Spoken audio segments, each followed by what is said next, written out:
Good morning. This is the Cowboy State Daily Morning Show with Jake. The new way Wyoming wakes up.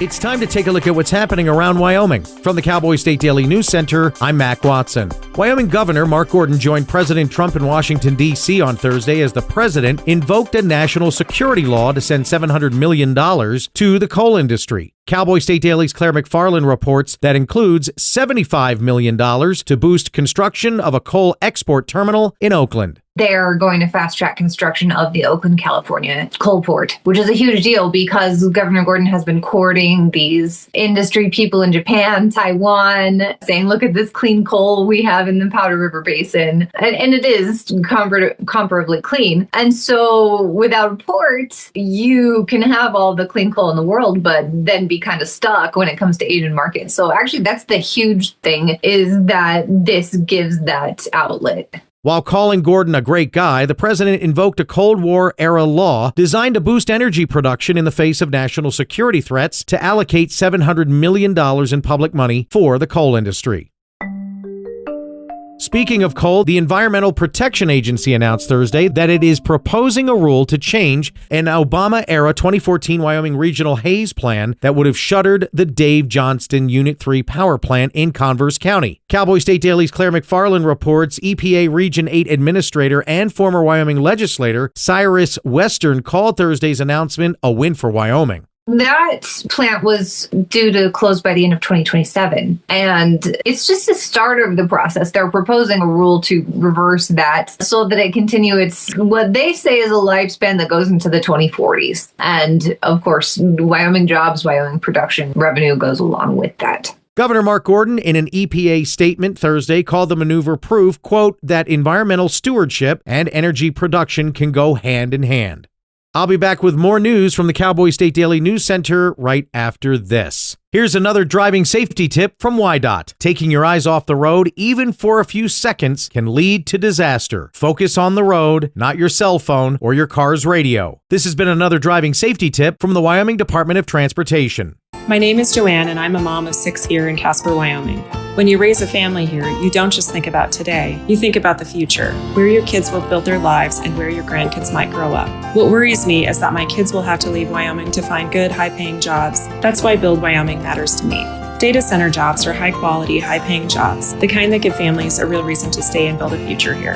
Give our kids and grandkids a reason to stay, and they will. Build Wyoming with Prometheus Hyperscale. Go to buildwyoming.com.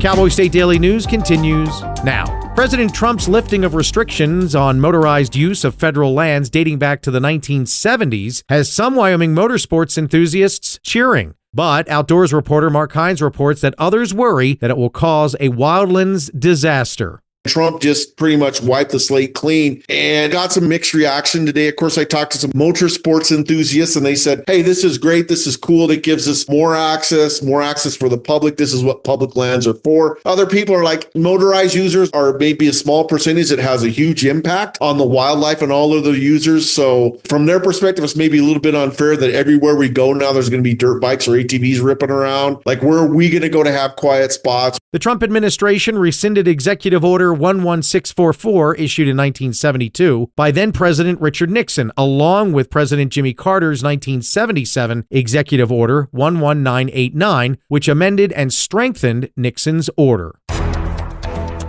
Wyoming State Senator Sherry Steinmetz on Thursday said she's calling for a poll among legislators to see if there's enough support for a special session to address data center concerns like water use. Cowboy State Daily's Claire McFarland reports that both the governor and Senate president called such a move premature. She dispatched a poll to the full legislature saying, hey, I'm looking at Governor Gordon's order, and I think that the legislature should be addressing this. So how about a poll to see who's interested? Let's talk about water. Let's talk about some of these controversies surrounding data centers. And the Senate president and the governor were both like, the legislative committees, lots of them are working on this. It is a dedicated topic in multiple legislative committees. So let's let them research this and see what happens. Assignments sent the request in an email to State House Speaker Chip Nyman of Hewlett, Senate President Bo Beitman of Ranchester, all legislators, and Legislative Service Office Director Matt Obrecht. And that's today's news. Get your free digital subscription to Wyoming's only statewide newspaper by hitting that daily newsletter button at cowboystatedaily.com. I'm Mac Watson for Cowboy State Daily. So I wanted to talk with you and your mom today, Lily, because some people at school have noticed changes going on with you, and we're concerned. Like what? Who? Some of your friends, teachers. It sounds like you've lost interest in a lot of things lately.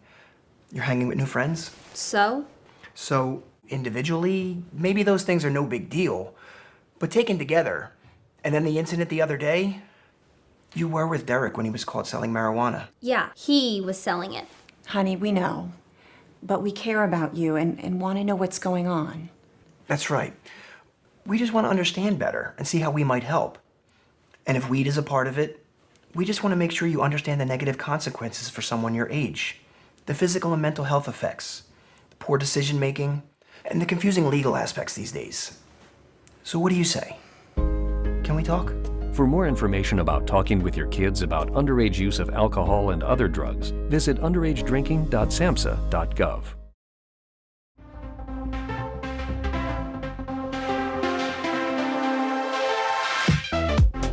Well, it's finally Friday. Cowboy State Daily Show with Jake on June 5th. Guest today, Stephen Tucker will be here. He's running Bighorn Films in Sheridan. And can't wait to catch a glimpse of Hole in the Wall Film Project. Debuts in Buffalo very soon. Just one, it's been winning some awards at film festivals.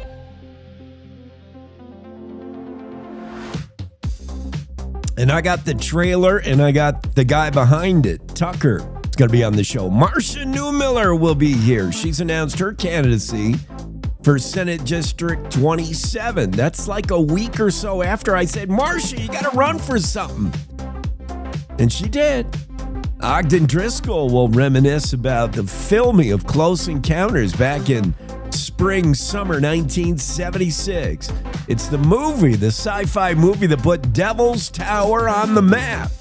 Well, it was always there in Crook County if you bothered to look. But, man, when that movie came out, Cindy Delancey will stop by. She's organizing Hell on Wheels Rodeo, the one that started when COVID canceled the big one, Cheyenne Frontier Days. Hell on Wheels still going, and a fun rodeo. Wyoming State Forester Kelly Norris will be on, along with second in command, Assistant Jared Dela. They'll be on to talk about the dry state of the forest out there. Aaron Brown, Wyoming Highway Patrol. Cara Chambers will be here. And we'll talk about missing and murdered Indigenous women and the epidemic that continues.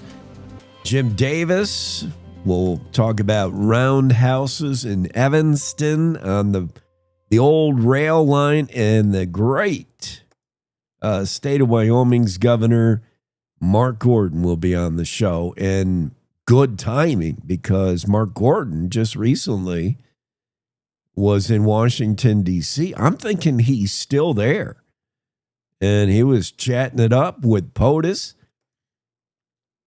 with President Trump, and they were both excited about a $700 million boost to the coal industry, including $75 million targeted to that export terminal in Oakland, which means getting good old Wyoming coal out to these Far East Asian markets that Governor Gordon has been courting. That looked really good. I mean, that was big news. President Trump's calling, Gordon a real good guy or something. You know how Trump goes. Really liked. I got a summer cold. I really like this guy, President Trump said. Let's take a look at that weather forecast across the state. The day weather forecast looking beautiful today for the most part. Sunny, breezy in Casper. with highs near 90. And that, I think, would be near a record. Looking to crash a record high in Casper. Lander 87 and sunny. Evanston, sunshine 78. Rock Springs, sunny, breezy 83. Pinedale, sunshine 77 today. Afton, 79 and sunny. Plenty of sun in Du Bois. And, of course, you never sweat. It'll be breezy. 77, sunny, and 81 in Jackson. Thermopolis, sunny, breezy, 92. Sunny, breezy in Cody with highs 87. Sunshine in Buffalo, double eights, same for Sheridan. Gillette, sunshine and 88 also. Newcastle, 82 under abundant sunshine. Gradually becoming sunny at Torrington with highs 88. Douglas, sunny and 87. Cheyenne, gradually getting to sunshine with highs 84. Laramie, sunny and 80. Rawlins, sunshine 82. Can't find a drop.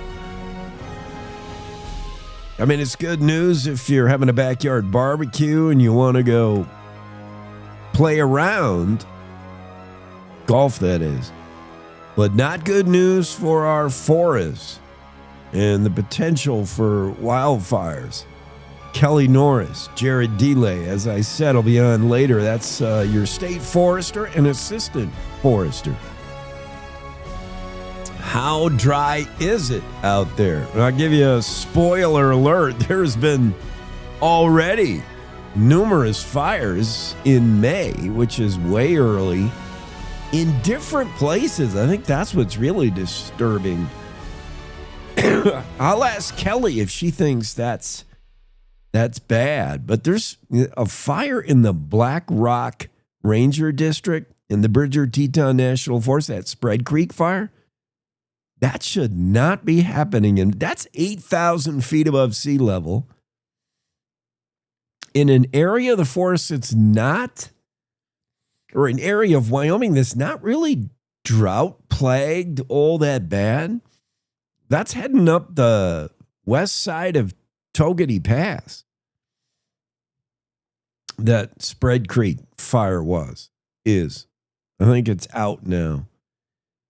But no way. I mean, a fire up there. There was a fire, during the big ones in Wyoming when we burned a whole mess of acres. In 2024, you had that draw knife fire, whatever it was. You had the fire in the Bighorns, the big one. And there was a pretty big fire in this area we're talking about, Spread Creek, where a fire was noted about a month ago. I think it's out now. But for a fire to be there in May, early May, very unusual. If that area of the forest burns at 8,000 feet and relatively moisturized, I know that's not the correct term. And Kelly would laugh at me. But it gets a fair amount of rain and snow. That's unusual for a fire to be there in May. Wyoming State Senator Sherry Steinmetz said yesterday she's calling for a poll among her peers, the legislators, to see if there's any support for a special session that would address data center concerns like water use. Both the governor and Senate president called a move like that a bit premature, although the Governor Gordon did release an executive order regarding data centers.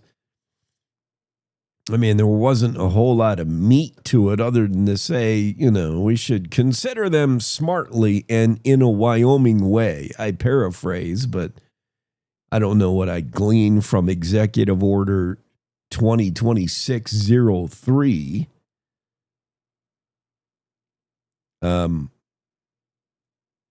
President Donald J. Trump signed an executive order promoting advanced artificial intelligence, writes the governor's office. So in acknowledgement of that, as America races to build the infrastructure needed to support advanced computing, artificial intelligence, and the nation's rapidly growing digital economy, Wyoming, Governor Gordon writes, is uniquely positioned to lead. That sounds very pro-data center. And then here comes that classic three-letter word. But, Governor Gordon says, we will do it the Wyoming way. We will welcome investment, jobs, economic opportunity, while protecting our communities, our natural resources, and our citizens from unintended costs. Executive order from Governor Gordon that kind of says everything and nothing. Yeah, we like data centers in a Wyoming way. Okay. Meanwhile, Senator Steinmetz says, yeah, these data centers, proposed data centers up to 70 supposedly in the southeast part of the state, they're becoming the hot topic, the soup du jour, the issue of the day. And Senator Steinmetz says, let's get on it. It's all anybody's talking about. What about a special session? I don't know what could be accomplished in one special session. These are lawmakers to get together and they make laws. The laws, if passed, and we see how arduous that process is, the laws are then put into effect the following July 1st. And I don't know how fast a special session, legislative session could be convened and what we could hope would be the outcome. What would we do? What's the action point? What's the call to action? I mean, it's just going to be a whole mess of lawmakers driving down to Cheyenne at $6 a gallon for diesel. I'm never going to let that bone go.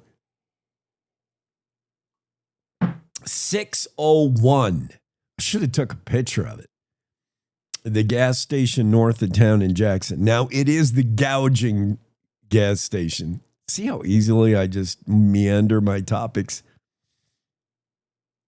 I think diesel in Jackson, for the most part, is like $5.70-ish, $5.80. But the gas station north of town, notorious for being the gouger. And I won't call them out, and I don't know what their pricing methodology is, other than that's the first gas station you hit heading south into Jackson from Grand Teton National Park, from Yellowstone. So don't know any better RVers say, oh, we're running on fumes after Yellowstone. And Yellowstone's a tricky place. You can think you have enough fuel to, do the loop or something and find out, man, Yellowstone's gigantic. And then you're heading south and you got a room booked in Jackson and you're limping that thing in, man. You ain't barely going to make it. And then finally, you see a gas station. Oh, the angels sing. And careful what you wish for. Sticker shock. Diesel at $6 and a penny. I think it was $6.01. And certainly it's 20 cents higher than anywhere else in town if you just keep driving. But people don't. People panic. They see that first gas station. Anyway, what could a special session do? What law would you pass? You would either pass a statewide moratorium. That could be done, I guess, if that's your intent. I don't know if Senator Sherry Steinmetz is saying data centers bad, we got to deal with this, or if she's saying data centers good, they're getting a lot of bad press, let's get ahead of it, or if she's simply saying data center is a huge issue, let's show our constituents that we're on it. But what could come of it other than a moratorium? I don't know what laws you could pass that would coddle the Wyoming citizen when it comes to data centers. It's great to talk in idea space that America needs to win the war for AI instead of China. Just about all of us can come on board with that, unless you're Chinese. Yeah, we got to beat China in the race to AI, same way we beat the Russians to the moon. Definitely. But then when the rubber meets the road, we get kind of NIMBY. Well, does that mean putting this gigantic warehouse of computers next to me? No. Suddenly the race to AI is not that exciting.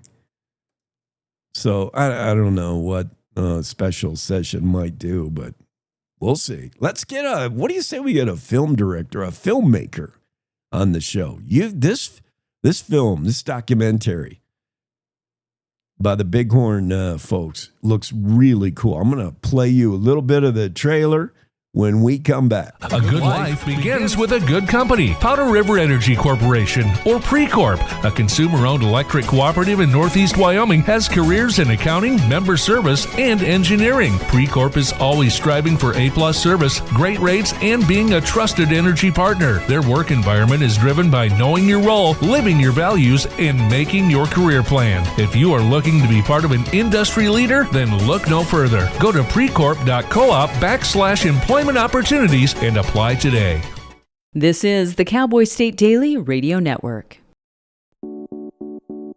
When it comes to making plans, you are the best. Those 9 months were also 273 days of planning. What about your daughter's first costume party?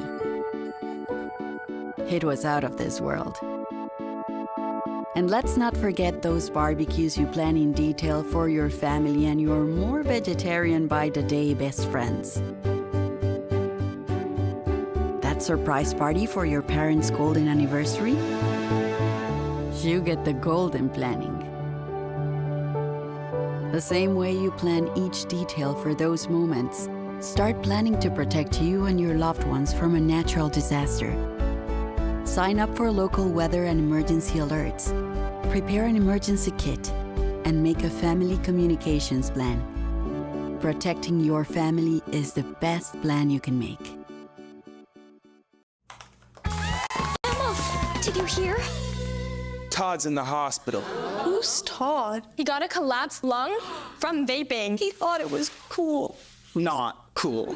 Promise you won't vape, Emma. It can lead to a lifelong addiction, and we can't be friends if your lungs collapse. Bogus. Wacky sitcom teens aren't the best people to talk to your kid about vaping. Hey, you got a minute? You are. Start the conversation with your child about vaping today. When the uniform comes off, the battle doesn't always end. Too many of our veterans are fighting silent wars, with trauma, with loss, with hopelessness. Downrange Warriors stands in that gap, offering peer support, purpose, and a brotherhood that saves lives. You can help. Visit downrangewarriors.org, because no warrior should ever walk alone. Hope is waiting. Be the reason they find it. Wall. It was an outlaw hideout. It was hard to find, hard to get to. Wilcox train robbery, that was the largest manhunt in Wyoming's history. My relation to Butch Cassidy is a great nephew. He would supply himself with fresh horses, probably 15, 20 miles away. It's this confluence of different cultures all passing through the same. Yeah, that little tease, little trailer for Hole in the Wall, the ultimate outlaw fortress, and the latest work of our friends up there in Sheridan, Bighorn Films. Stephen Tucker is here. It's Stephen, right? Not Stefan. Stephen, this looks really good. Thank you. Where are you right now? Are you in, you can't be in Big Hole. Big Hole, I think a lot of places around, in the Hole in the Wall, a lot of places you filmed previously, like, the public really couldn't get a look at that. And ownership change and your cameras in there are the first glimpse many people have had of the famed hole in the wall area in a long, long time. Are you there right now? No, that's a great question. I'm just hanging out in Sheridan getting some morning shots here. It's always a beautiful day in Wyoming in the summertime. You camera people love that early light and the late light. You can't beat it. Oh, but in man. the hole in the wall, there's nothing like that early morning light. And it's a really special place in the hole in the wall there. And you're right. You know, we haven't had time to go in there ever before until now. And do this full documentation and talk with local history folks, local families, a lot of experts around the state that have come together to kind of help us put this project together. And it's really exciting. A lot of people. I saw some names on the list, many of them very familiar to me. I mean, starting with Nancy Tabb, if you want some, history. But yeah, you roped in a lot of people who would know. This is basically history for those who, maybe don't know they like history. History books. Kids don't read history anymore, but they might watch history. A documentary like this, real eye-opening, big, sweeping, epic drone shots. I mean, it is fantastic. By the time you finish, you'll think you'll just be entertained, but you'll also be informed with history. It's really cool. And it's winning awards already. What's the best? The Rocky Mountain feature film, Spark of Madness Film Festival in Idaho. That's just one of probably many wins and awards for this documentary. Yeah, thanks, Jake. So we've been doing pretty well. We just won an award in Idaho for the Best Rocky Mountain Feature Film Award, and we're going to be having a Wyoming premiere on July 3rd at 3:30 and July 4th at noon in Buffalo, Wyoming at the Buffalo Theater. So if you're around in Buffalo, you can come on there. But if you're down in the southern part of the state, down in Cheyenne and Laramie, you can come over to our screening on July 11th.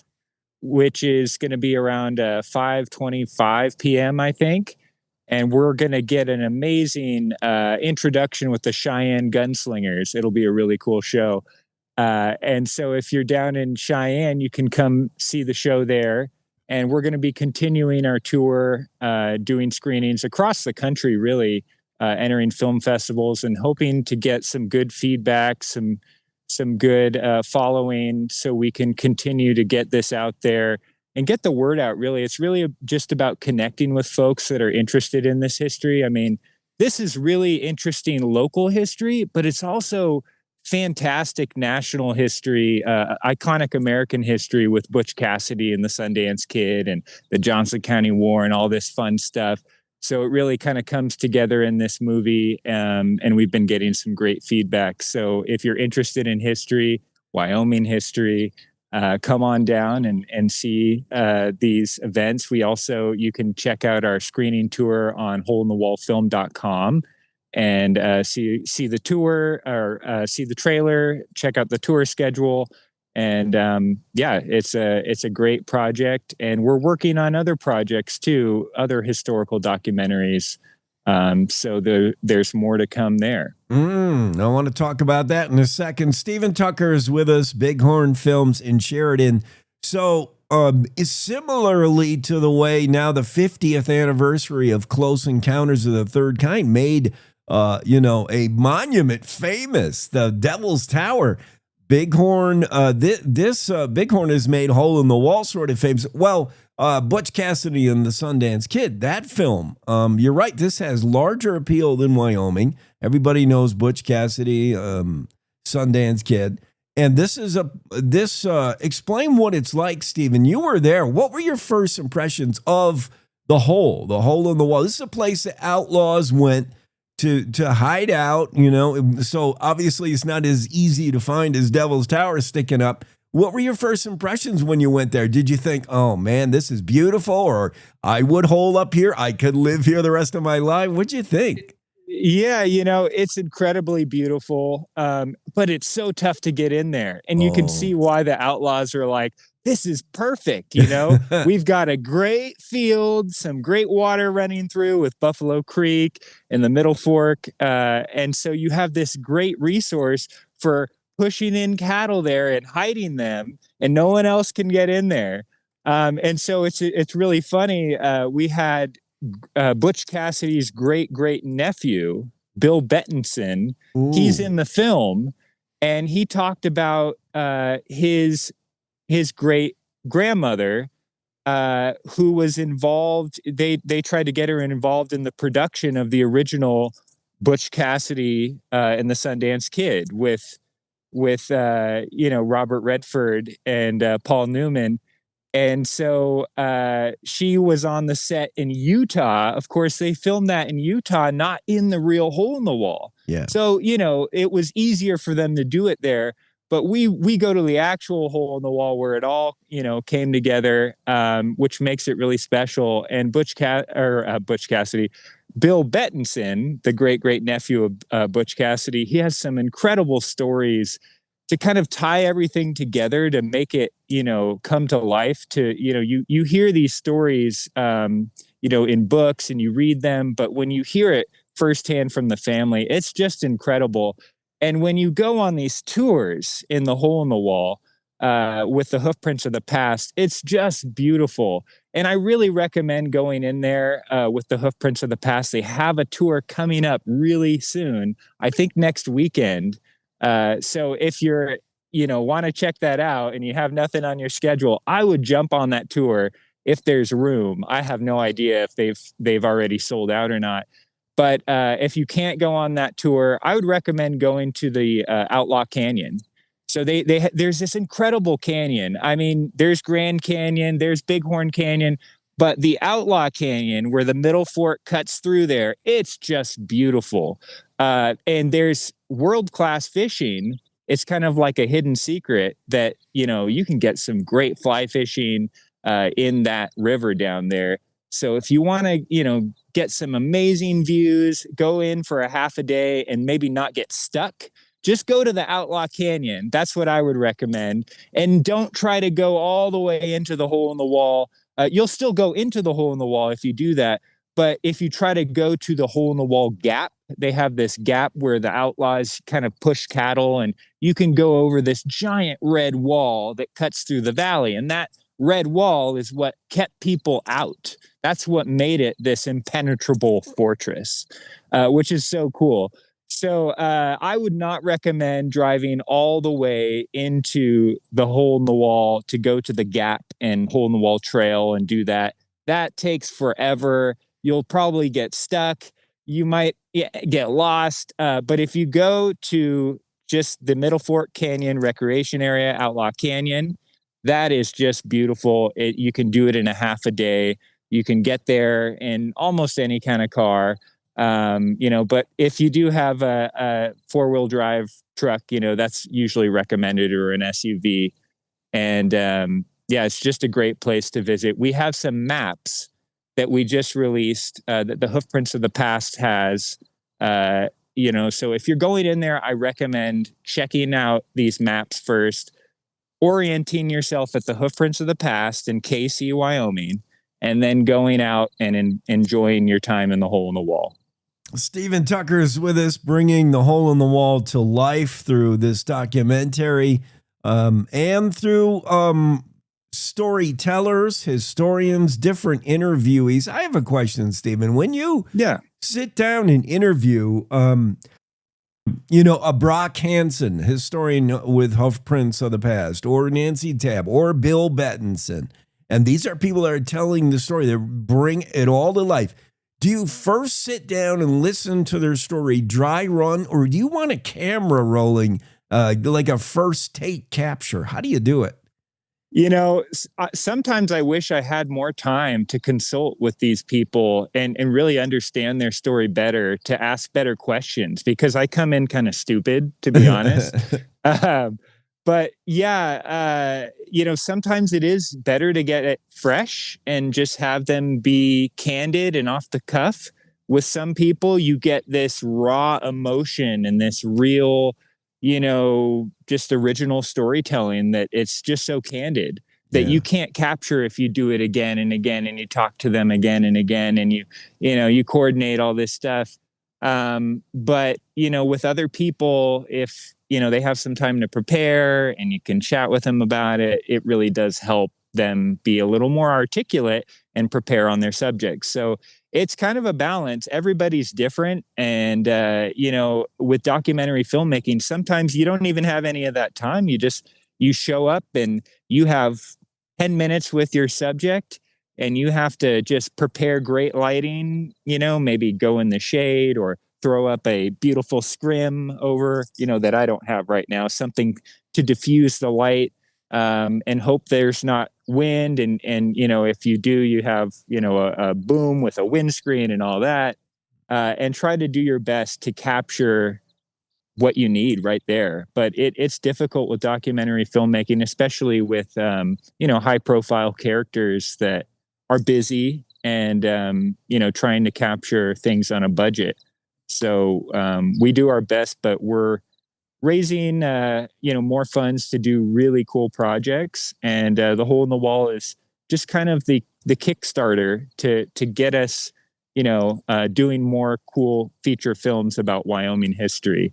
Yeah, I would love to see Bighorn Films become this more heavyweight film house, film production, whatever it is. I mean, many people have probably seen the work of Bighorn Films and you didn't know it. You've done a lot of video stuff for tourism efforts. For instance, I think this is where this idea, the original vision, was a shorter form, something you were putting together for Johnson County tourism, and now it's just full born into this documentary. Yeah, that's right. Yeah, this kind of started as a 5-minute tourism video, and the more we learned about the history, the more we spoke with experts. We spoke with Spencer Pelton from the state archaeology department. We spoke with Aaron Bryn from the Crow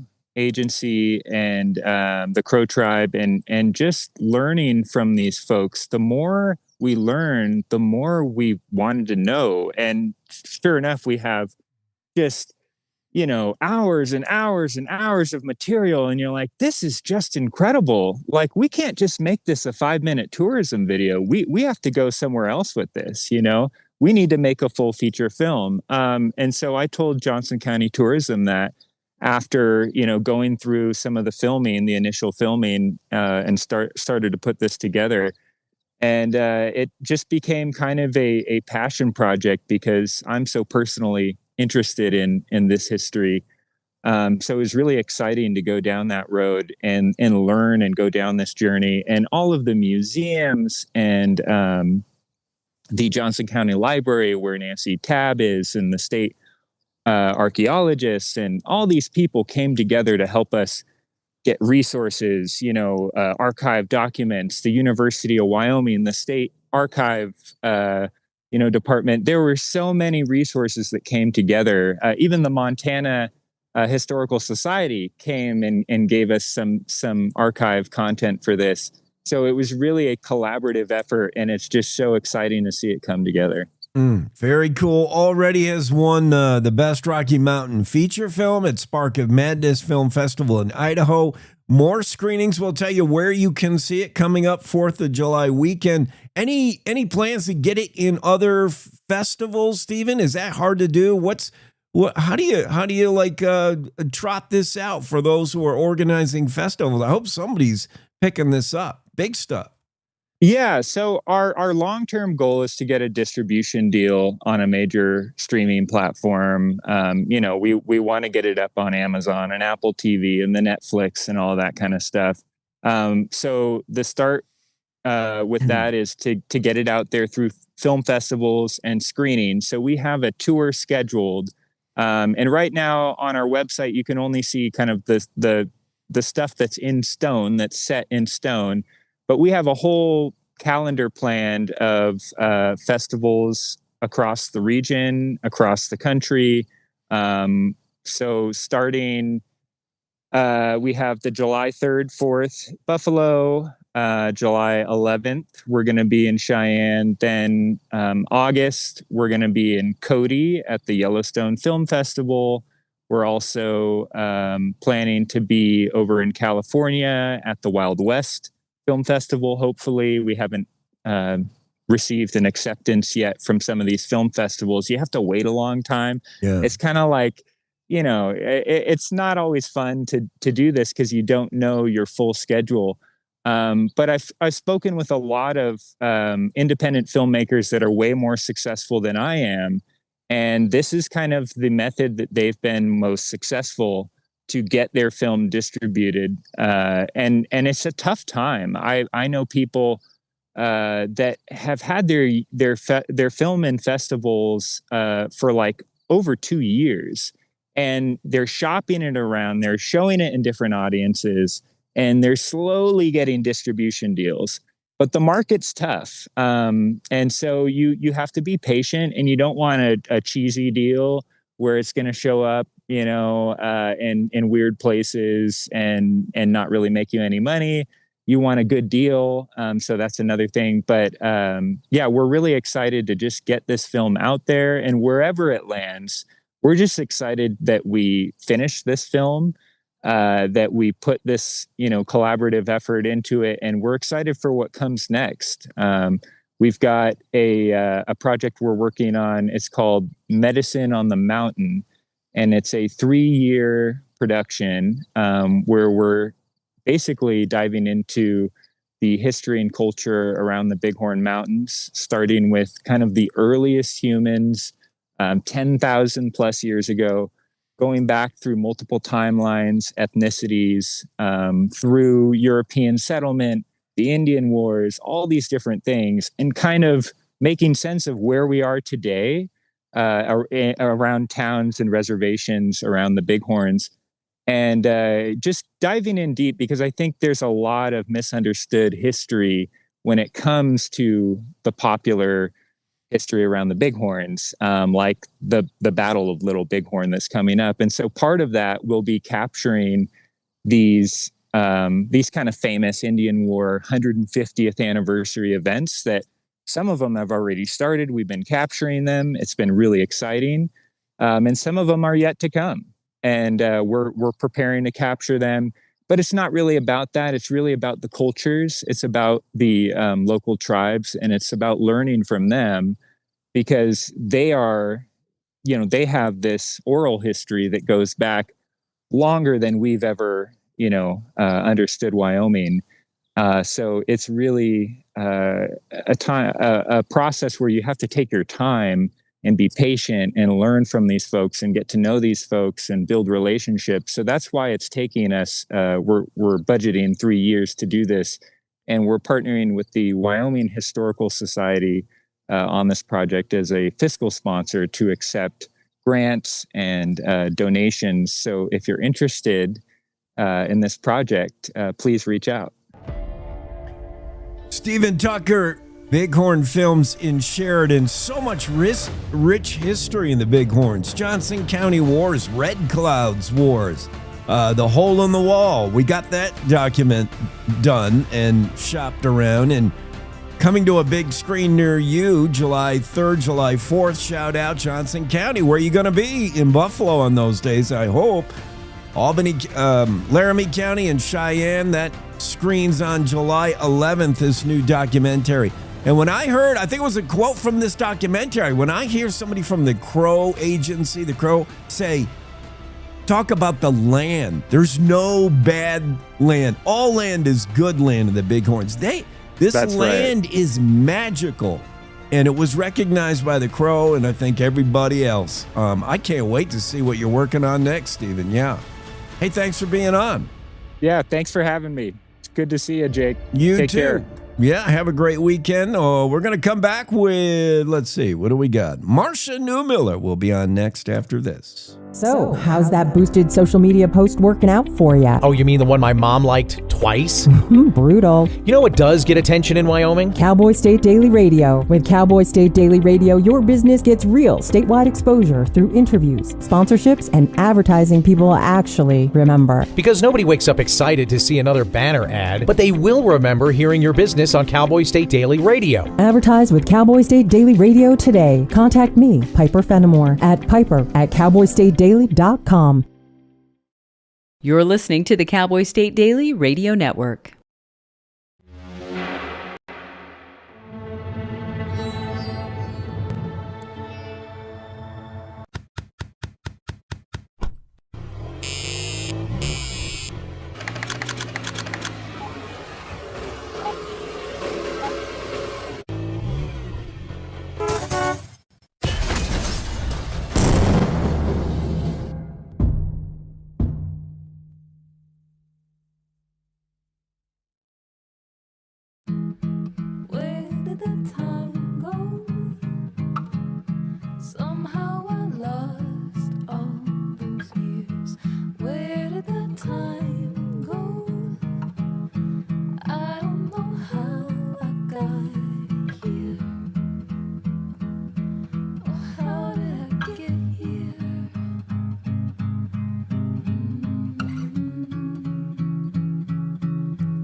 You've done the hard part.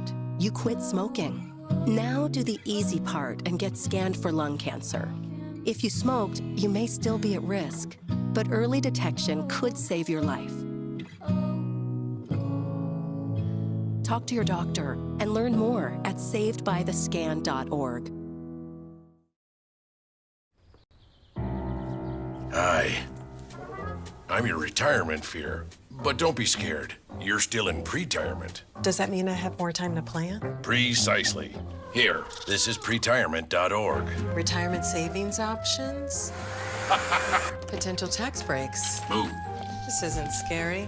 I'm doing it. You got this. Visit thisispretirement.org for free resources to help you customize your action plan.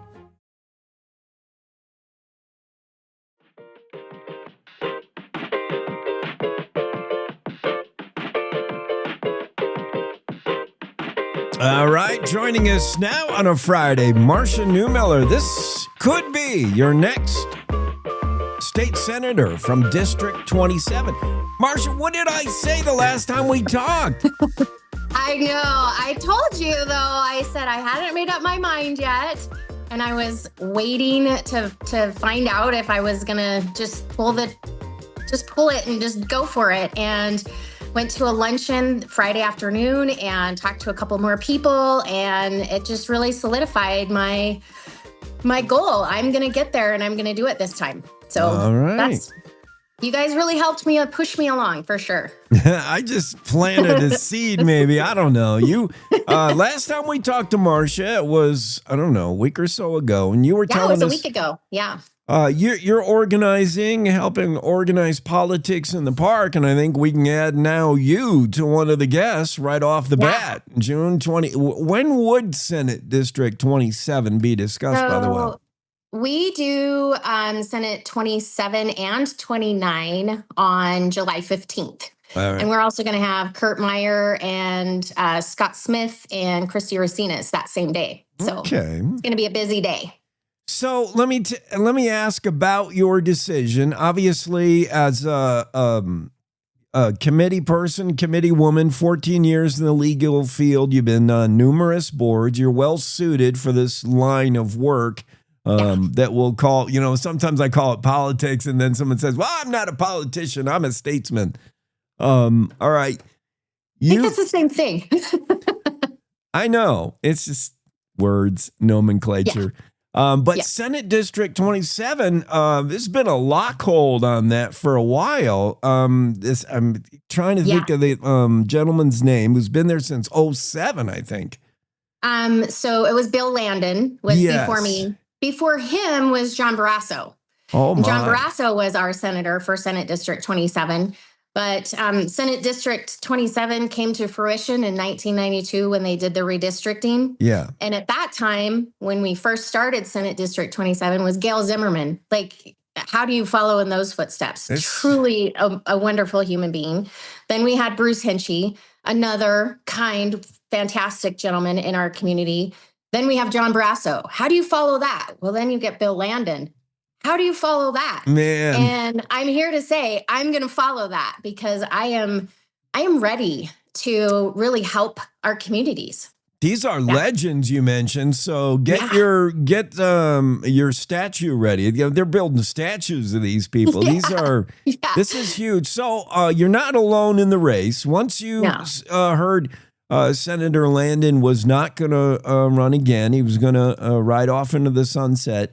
It inspired some candidates. Jim Corkery's in the race, Dr. Kevin Helling in the race, and Marcia Neumiller. 3-race field for the primary August, and it's going to get here pretty quick. What do you got planned? Oh, so many great things. I'm working with a lot of great people. I'm kind of collaborating with a couple of different people here in Natrona County to just kind of I think our one of our main goals is to keep the Freedom Caucus out of our communities, out of the House, out of the Senate. That's one of our, I think, the people that I'm collaborating with, that's our main goal. But also so that we can work together. I think a lot of the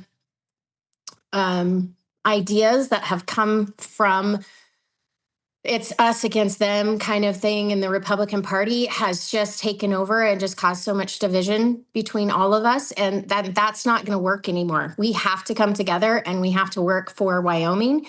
And, you know, sitting as the Republican State Committee woman for Natrona County, I have seen a lot of division and hate and just awful things. But during convention, I crossed that line and I went to everyone to get some of the bylaw changes that I thought were important for the Republican Party. And I think I can do that in the Senate. I think I can cross the line. If there's somebody that I'm having difficulty with, I think I can talk to them, convince them to come to a good compromise for Wyoming and just make it happen. I think that says, Marcia, a lot about the state of politics today. Unfortunately, in Wyoming, too, is one of the first things a candidate says before here are my campaign things, here's what I want to work on, is here's how I want to work in a better way than we've been working. I like that. I mean, can't get anything done until until you get functioning better. In Cheyenne. Well, we really just need to talk. I think that's one of the things about politics that I'm seeing is that people aren't talking, they're yelling, and they are, like being toddlers in society. And it's sad and it's a poor state, and we're adults and we have a goal. And I think everybody's main goal is to make Wyoming better. We just have to come to agreement on how that's going to happen. And that's one of the things that really needs to happen right now. Bringing the adulting to Capital City, maybe.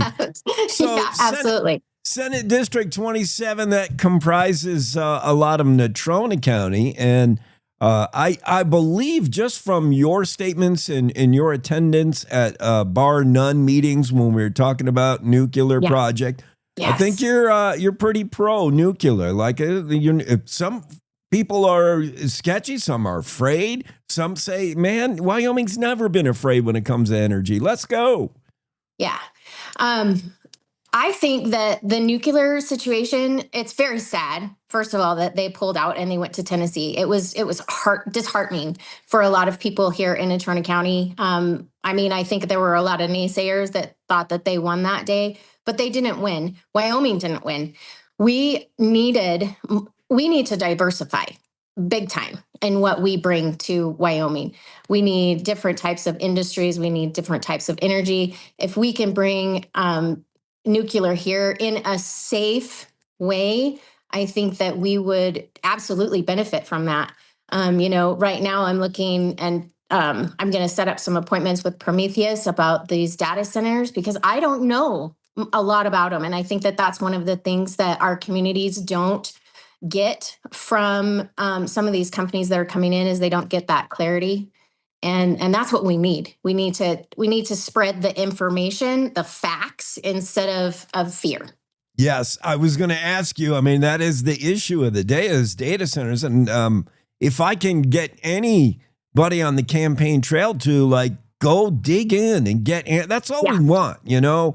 Absolutely. Many of us are not necessarily pro or anti. We're just like confused, or we don't know what do they do? What do they need? What benefits do they bring? Yeah, dig in and find out, Marcia. Yeah, and that's the key. Like we can't just talk to Prometheus only, because of course they're going to be pro-industry for them. We need to look at the other side of it and the negativity of it, and we need to come to a balance somewhere in between to make sure that we make the right decision for everybody in the whole state, because we've got I-80, we've got I-90, we've got I-25, we've got all of these great interstates where we can bring in this stuff because we already have the data lines there and we have the gas lines that they can use for those energies, but we've got to do it in a safe way because we've got a lot of empty space that we could fill it up. So we need to do it in a safe way for sure. We're talking to Marcia Neumiller, Senate District 27 candidate. Later today, Governor Gordon will be on, and he's going to talk about a lot about, and what we've heard a lot about his office is Wyoming's at a crossroads with opportunity, blue sky like crazy. Do you get the same feeling that Wyoming is in a place we haven't been in a long time? We are ready to boom and not bust. Yes. But we've got to get information, I think, to the voters. We've got to get everybody aligned in a way so that they know what they are looking at, instead of the fear and the panic that I think that's kind of what the nuclear situation, I think, here in Bar None happened. A lot of people were like, no, because you hear the word nuclear and automatically you think Chernobyl, right? Yeah. But that wasn't the case. We were going to try and do it in a nice, safe way, hopefully, but unfortunately we didn't even get the opportunity to really dig into that because we kicked them out so quick. Yeah. And so I think that one of the best things that Governor Gordon, and I'm not going to tell him how to run his office, absolutely not. That's not my job. But I think that one of the best things that we can do as a state and as future legislator is inform the voters. They need to know that what he is doing or our future legislators are doing is in the best interest of Wyoming. We're not hurting Wyoming because we live here too. We're just like you. We put on our pants every morning and we want a safe and healthy Wyoming too. Marcia Neumiller is speaking with us, Senate District 27. Just a couple of more things. Sure. What did I wanted to ask?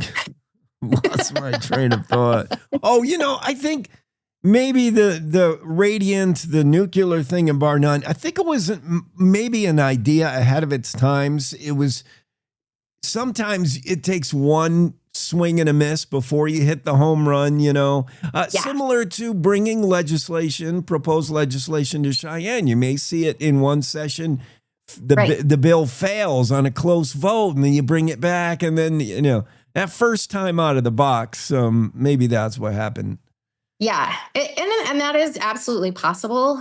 Hopefully up in Gillette, and I think down in, is it Kemmerer where the other nuclear site is right now? Yeah.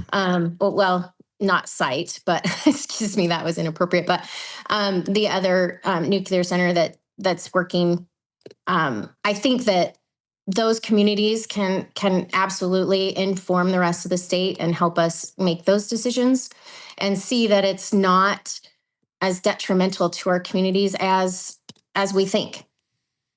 Marcia Neumiller, what are you going to bring with Cheyenne now? You're making decisions what's best for Wyoming and especially the next generation and the next generation, but you're bringing concerns of Natrona County. Anything unique about your county? So Natrona County is just such an amazing place to be. We need to diversify, but I think even for the whole state, I think we need to get more healthcare providers for women, especially mental health providers. We have some really great individuals here in Natrona County that are working hard to bring more mental health providers into the state and making it more accessible. But I think we need to go a step further, and we really need to grab a hold of our men in our communities, our women in our communities, and we need to remind them that this is family, and men and women, when you create a family, you need to be there, both of you. Men have a higher suicide rate than women, but we need men in our homes and in our families to create our next generation. And I think that's one of the biggest things that I want to bring forward. And I see it a lot because I do divorce custody visitation every day here in Natrona County, and the men are not being afforded the rights to be with their children. And a lot of individuals really need to step back and take a look at, we unfortunately need to go back to a nuclear family or encourage more men in our lives because we need you. So that's one of the things I want to bring to Natrona County for sure. Healthcare includes mental health care, which really, as you point out, a strong nuclear family. A lot could be achieved if we just make that a goal. Marcia Neumiller is with us during the fall on Saturdays. You can probably find her down in Laramie watching some Cowboy football. Absolutely. Let's go, Pokes. Go, Pokes. All right, we got to go to news. Thanks, Marcia. Thanks. It's time to take a look at what's happening around Wyoming. From the Cowboy State Daily News Center, I'm Mac Watson. Wyoming Governor Mark Gordon joined President Trump in Washington, D.C. on Thursday as the president invoked a national security law to send $700 million to the coal industry. Cowboy State Daily's Claire McFarland reports that includes $75 million to boost construction of a coal export terminal in Oakland. They're going to fast track construction of the Oakland, California coal port, which is a huge deal because Governor Gordon has been courting these industry people in Japan, Taiwan, saying, look at this clean coal we have in the Powder River Basin. And it is comparably clean. And so without a port, you can have all the clean coal in the world, but then be kind of stuck when it comes to Asian markets. So actually, that's the huge thing, is that this gives that outlet. While calling Gordon a great guy, the president invoked a Cold War-era law designed to boost energy production in the face of national security threats to allocate $700 million in public money for the coal industry.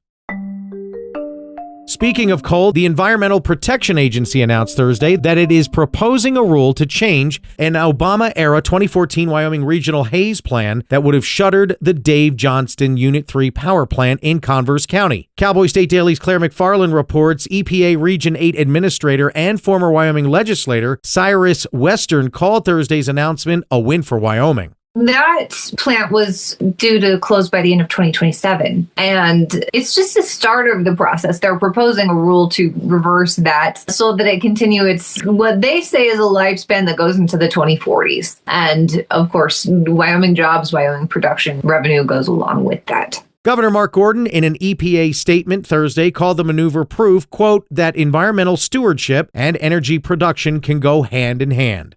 I'll be back with more news from the Cowboy State Daily News Center right after this. Here's another driving safety tip from WYDOT. Taking your eyes off the road, even for a few seconds, can lead to disaster. Focus on the road, not your cell phone or your car's radio. This has been another driving safety tip from the Wyoming Department of Transportation. My name is Joanne, and I'm a mom of 6 here in Casper, Wyoming.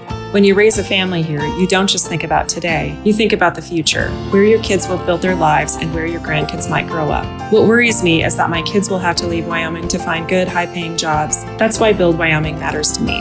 Data center jobs are high-quality, high-paying jobs, the kind that give families a real reason to stay and build a future here.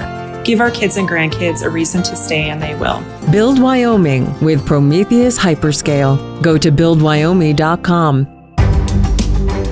Cowboy State Daily News continues now. President Trump's lifting of restrictions on motorized use of federal lands dating back to the 1970s has some Wyoming motorsports enthusiasts cheering. But Outdoors reporter Mark Hines reports that others worry that it will cause a wildlands disaster. Trump just pretty much wiped the slate clean and got some mixed reaction today. Of course, I talked to some motorsports enthusiasts and they said, hey, this is great. This is cool. It gives us more access for the public. This is what public lands are for. Other people are like, motorized users are maybe a small percentage that has a huge impact on the wildlife and all of the users. So from their perspective, it's maybe a little bit unfair that everywhere we go now, there's going to be dirt bikes or ATVs ripping around. Like, where are we going to go to have quiet spots? The Trump administration rescinded Executive Order 11644, issued in 1972 by then-President Richard Nixon, along with President Jimmy Carter's 1977 Executive Order 11989, which amended and strengthened Nixon's order.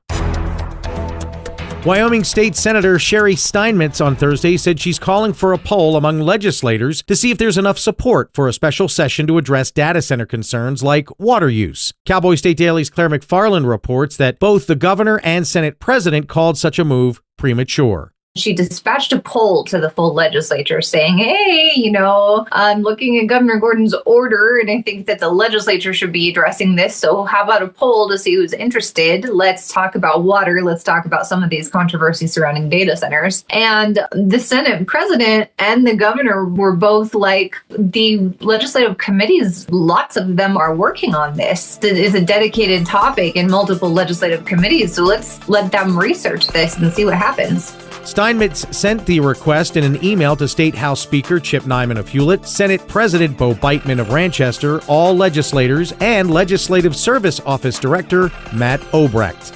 And that's today's news. Get your free digital subscription to Wyoming's only statewide newspaper by hitting that daily newsletter button at cowboystatedaily.com. I'm Mac Watson for Cowboy State Daily.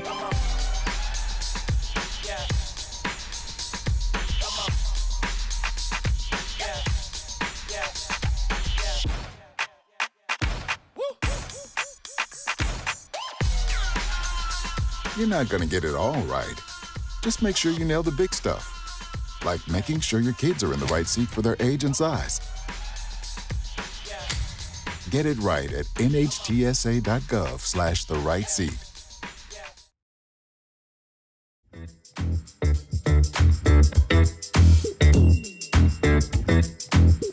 Actually, this is the wrong music for this spot. We got to get something that's like science fiction-y and movie. Close Encounters of the Third Kind. Yeah, this works better. Senator Ogden Driskill joins us from the shadow of Devil's Tower, otherwise known as the DMZ for aliens. That's where they dropped the mothership in the movie. And Senator Driskill was there as a teen when they filmed that.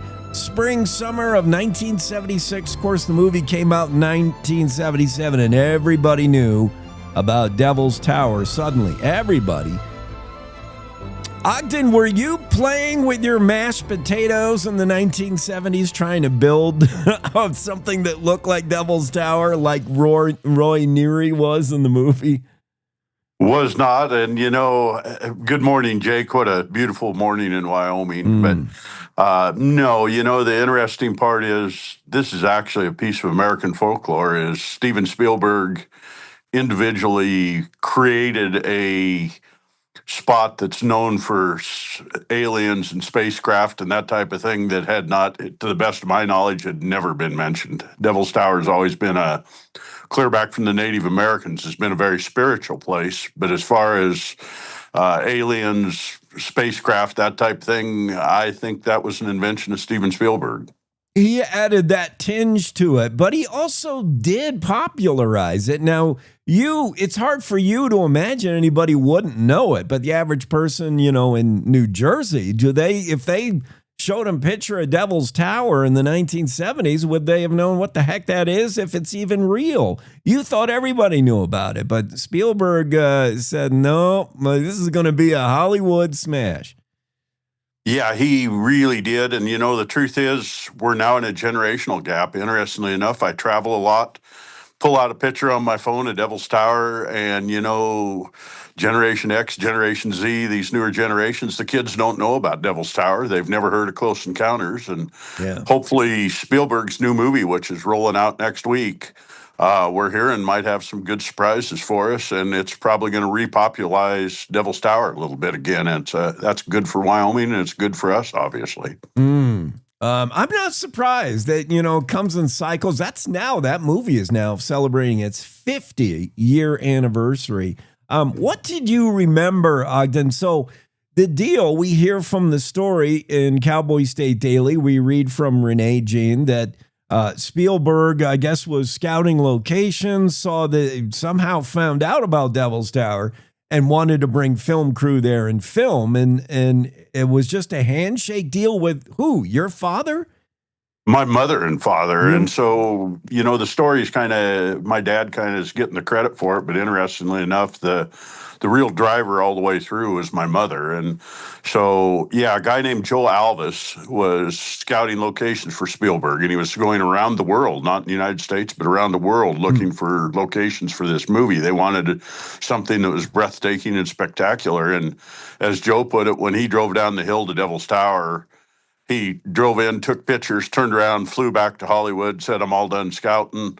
I've got your location." And Spielberg looked at his little portfolio of pictures, and I don't know what the time frame was, but he came out by himself. And he may have had staff somewhere else, but he made an appointment with my mother and father, drove into the ranch, where we still do the parties today, the ranch headquarters, and sat on the couch with my parents, did a handshake deal for $20,000 for the film site. The park he had already dealt with the park. They would not let him inside the park for a major part of the filming.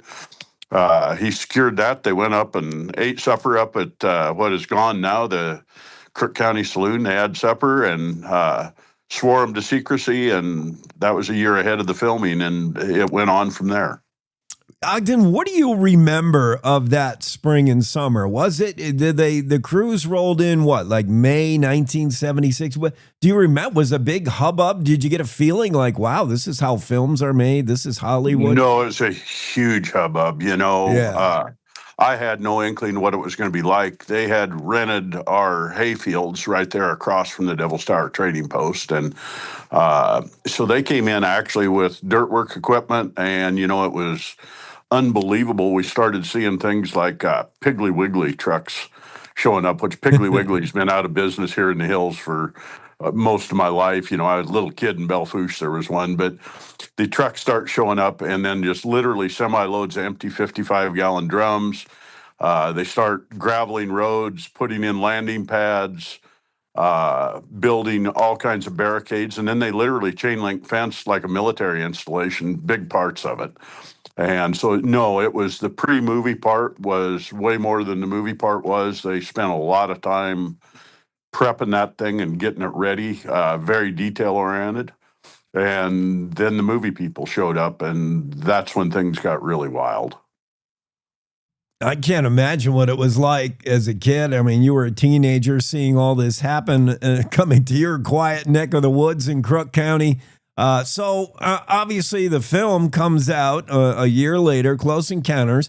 You have probably seen it more than the average person. And I mean, you continue to air that thing nightly all summer. When was the first time? Did you see it right away in motion in movie theaters in 1977? So we got some really good sheets. So Spielberg, as they were filming, they would actually charter planes and fly clips from the day's filming to Hollywood, edit the movies, and then have the clips back. So he would watch the clips before he started the filming for the next day. He allowed us, not with him, but he allowed us to see those clips. And so we actually got to see pieces of the movie, how it's done, and it was stunning because you have no clue how far out of sequence many of them are. A lot of the scenes look like they're coming into the tower. They're actually going away from the tower in it, in truth. And if you live here, you realize how sophisticated it really is to do that. One thing that stuck out to Spielberg that blew him away is normally they spend hundreds of hours editing background because of the air quality where they film at. And virtually all the clips that were filmed at Devil's Tower are straight clips. They did not have to edit. Our air quality was so good that they actually ran the clips as were. They just edited out to stream them together, but they didn't have to do the edits on the background. How about that? Yeah, I mean, no CGI needed. It's Wyoming. It's the Grand Tetons. It's Devil's Tower. And you don't even have to clean up the air. I'm not surprised. That's why we love Wyoming.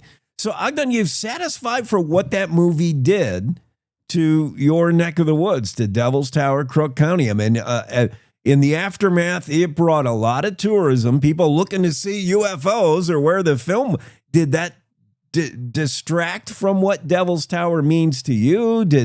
Was it a welcome nuisance? I'm sure in the following years after that film, all of a sudden, you probably had a lot of tourism traffic. We have, and we've gone in and out with it. I can tell you there was already a very small campground there run by the Wilson family.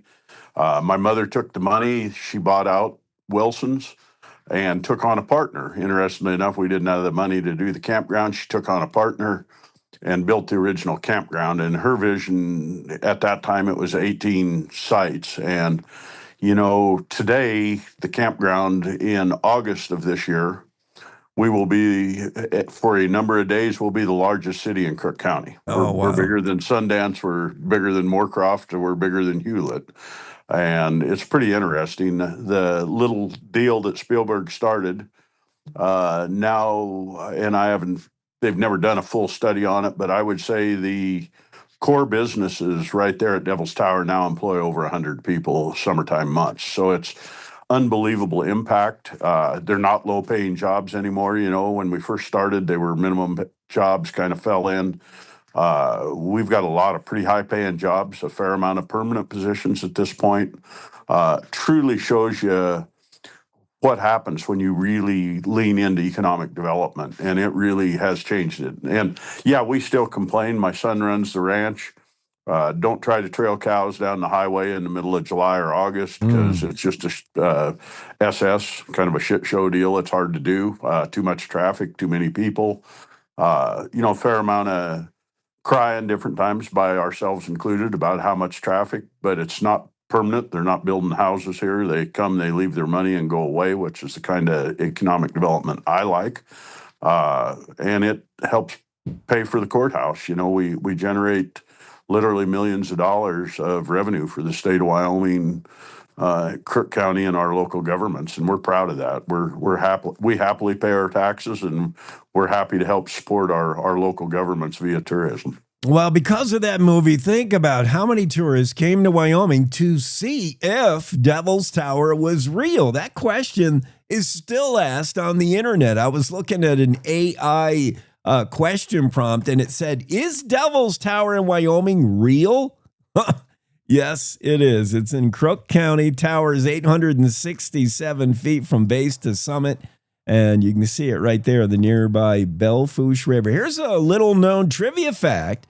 Steven Spielberg and his crew left a full-scale model of the mothership on top of the mountain. You can still see it today. No, I'm sorry. I was reading that from Casper Planet.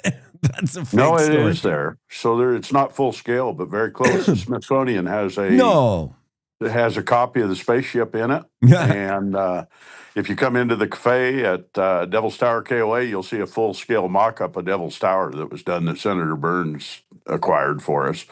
I'll give you a fun piece of trivia that I did not know. So the helicopter crew, Columbia Pictures, contracted over a dozen helicopters for Close Encounters, and they had to fly X number of hours a day. They flew me to Boise State with more than a dozen helicopters, got to step off at Boise State like a big guy. I made that post, and a Close Encounters Facebook page came back and said, "Did you know that one of those main Huey helicopters was one of the helicopters that did the airlift out of Saigon at World War II, including the pilot from it?" Wow. Which was pretty neat chunk of trivia that one of those helicopters retired out of the military, ended up back filming at Devil's Tower, and kind of fun. Yeah, in the era prior to drones, look how much drones do now for movies. Yeah, they had to shoot a lot of those aerials with helicopters. That must have been one busy place, Crook County, in 1976 when they filmed Close Encounters of the Third Kind, now coming up on its 50-year anniversary. I have to ask you about your dad, Ogden. I know you put on a tie to go to work in Cheyenne. Did your dad really wear a tie rodeoing? He did not. You know, my dad was a old dyed-in-the-wool cowboy, about as much as it gets. And a little bit of trivia for that is, I will tell you, my dad was very non-political, and my mother was very political. My dad was very non-political, and he was known to dress up but not wear bolo ties or ties as a whole. But interestingly enough, he did put his tie on in the 1970s and spent time lobbying the Wyoming legislature for leafy spurge control, and was quite successful. It's the state's second noxious weed program. Was really good. It was a great thing. And he came home and ran for the Wyoming House. And very interesting, he filed for it against a gal named Marlene Simons, who's quite well known. And he got about a month into the campaign and decided it wasn't for him. And so he, at the time of the election, he had not campaigned for a month and was in the Bighorns hiding out and got beat, thankfully so for him. So, you know, my dad kind of lived his entire life on his own terms. He wore his boots his way and made his own tracks, and was really an interesting person. Yeah, talented cowboy, PRCA card holder, rodeo star. You could find a border collie somewhere in the vicinity of him.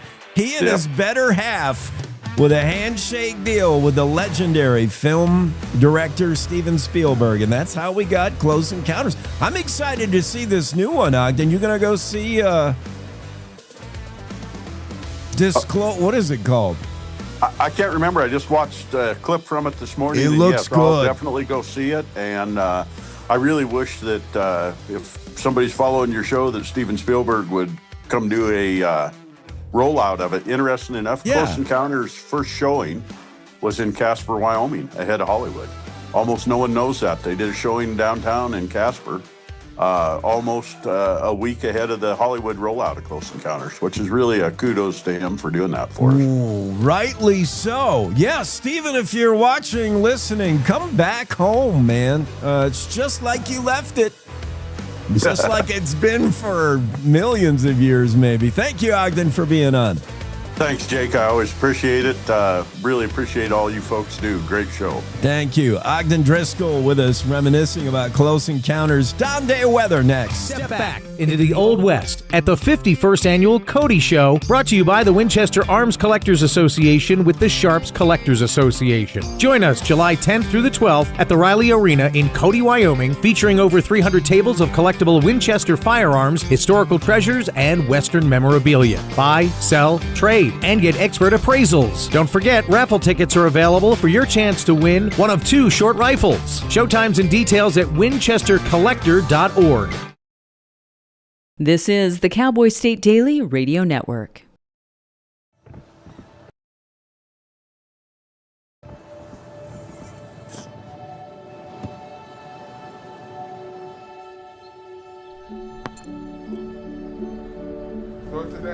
I don't remember how it started.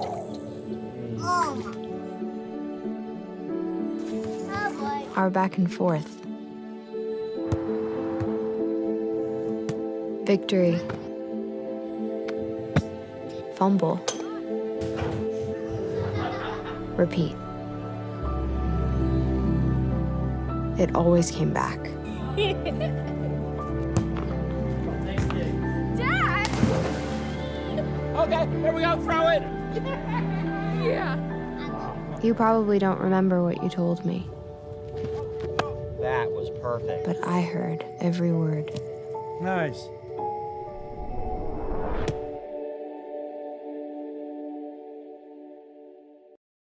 Hi, I'm Ryan Blaney, a third-generation race car driver, and we dedicate a lot of our time to going as fast as possible. My grandpa Lou is the reason why my dad and I started racing, and I'm really proud to follow in his tracks. But when my grandpa was diagnosed with Alzheimer's, it was a very unexpected bump in the road for us. I've learned a lot on this journey with my grandpa Lou, and the memories of my grandpa will always be with me. And in our family, we're used to getting involved, and I encourage you to do the same, especially when it comes to caring for your loved ones. When I think about Alzheimer's and the impact it had on my family, I recognize that losing a race isn't such a bad day after all. It's important to notice if older family members are acting differently, experiencing problems with their memory, or having trouble with routine tasks.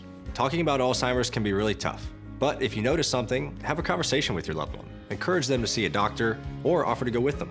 Early detection of Alzheimer's can give your family time to explore support services, make a plan for the future, and access available treatments. If you or your family are noticing changes, it could be Alzheimer's. Talk about seeing a doctor together. All right, let's get a day weather forecast up in here.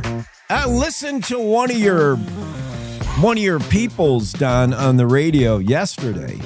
Forget who it was, doing the day weather forecast, talking about a potential record high in Casper today, I think. Maybe hit 90. Would that be a record? I don't know about a record, but it's going to be pretty warm next couple of days. Some of the warmest days of the season so far. But we're still in that time of year where there's going to be ups and downs. And over the next week, we're going to really see that. We've got some hot days, middle of next week, end of next week could be quite a bit cooler. Yeah, and it begins, I think, at least for what I saw for Jackson, like on Sunday-ish. A week ago this time, I think we were talking about some kind of Canadian low cutoff. What is this? Where's the cool down coming from? How's it getting here? Where is it now?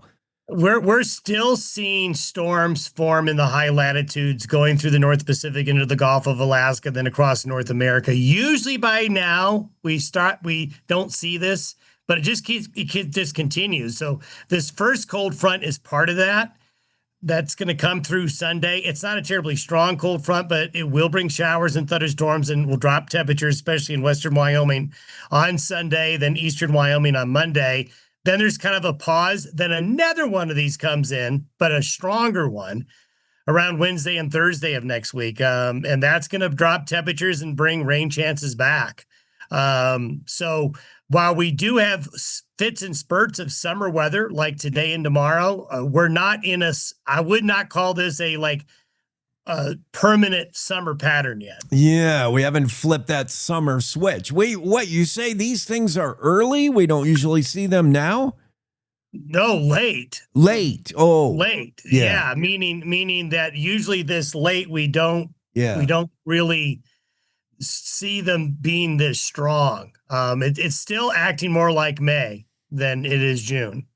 Yeah, that's so weird because in some ways we seem to be a month or two ahead of weather. I mean, spring came on like summer a little bit and there was no winter and I don't know what to make of weather. I hope you do. I don't. I'm just as confused as you are. Just, you don't throw darts at the weather headquarters, do you? Or just put your... How did you know that's how we do it? I've been busted. The AccuForecast forecast is wherever the dart lands. Thanks, Don. Day weather forecast. I always suspected, and I was afraid to bring it up. Yeah, weather is non-compliant.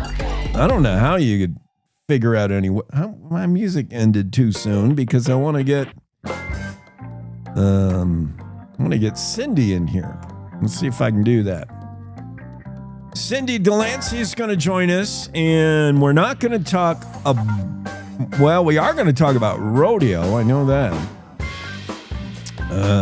Let's see, Cindy. I got two of you. I don't know which one to pick. I got a Reagan and I got a Cindy. If I pick Cindy, I don't see you. Let's go with a Reagan. See what happens. Oh, yeah, that worked better. Stand by. Now I got to get rid of one of you or I'm going to be all messed up. You could go ahead and get rid of me, Jake. No. Yeah. Or I could let me see if I can do a three-way. Hold on. Oh, now somebody fell out. Okay, here's three of us. All right, here we all are. Except you, Cindy, keep blinking out. Are you in like bad Wi-Fi or something? I'm good. Yeah, okay. I think I'm good now. All right, let's talk about Hell on Wheels Rodeo, the rodeo that was thrown together in like 2 weeks. And now look, I mean, this was just an answer to COVID when COVID put the kibosh on the daddy of them all. In step the Delanceys to throw a rodeo party. And they did it really fast. And now we're in what year is this? Still going? 7th year. Wow. Seems like yesterday. I mean, I want to go back to like putting this on, why we even have a Hell on Wheels rodeo series. By the way, we start what? Tonight, June 5th. June 12th, 26th, July 10th. Grand entries at 7:00 tonight out at Archer. All right, let's get ready. This is just one in the series, and then we wrap it up with a championship round, August 28th. That's how Hell on Wheels Rodeo Series rolls. I was taking a look at some of last year's champs. I know a few of those names. The Breakaway Roper. I know a few that one of the rough stock riders. I know that kid. Yeah, you got some rodeo stars at this thing. But tell me how it was to pull this together. Like, why did it fall on you? You couldn't have volunteered when they said Cheyenne Frontier Day is going to be canceled. We're all going to get sick with a pandemic. And the Delancey said, we'll rodeo.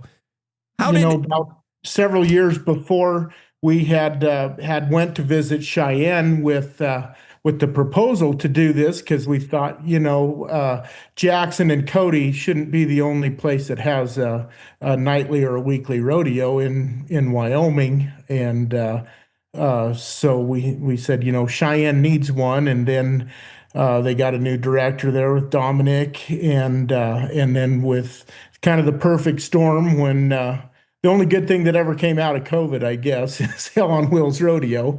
And when they decided to cancel Frontier Days, they came to us and they said, hey, we still got people coming to Cheyenne. Can you put on a rodeo? And we said, sure. And they said, how long? And they said, in 2 weeks. And we went, yup, we can do it. And we got her put together and had 3 of them that summer, and expanded it the next year, and it just keeps getting bigger and better. Now, attracting contestants is a big thing rodeos need to do. So you need a pot. You need to be able to pay them out. But I'm thinking of like livestock contractors. How do you even get the rough stock? How do you get your Corriente steers? Like in 2 weeks, you pulled all that together. We'd been producing team ropings for several years before that. And so we raise our own timed event stock.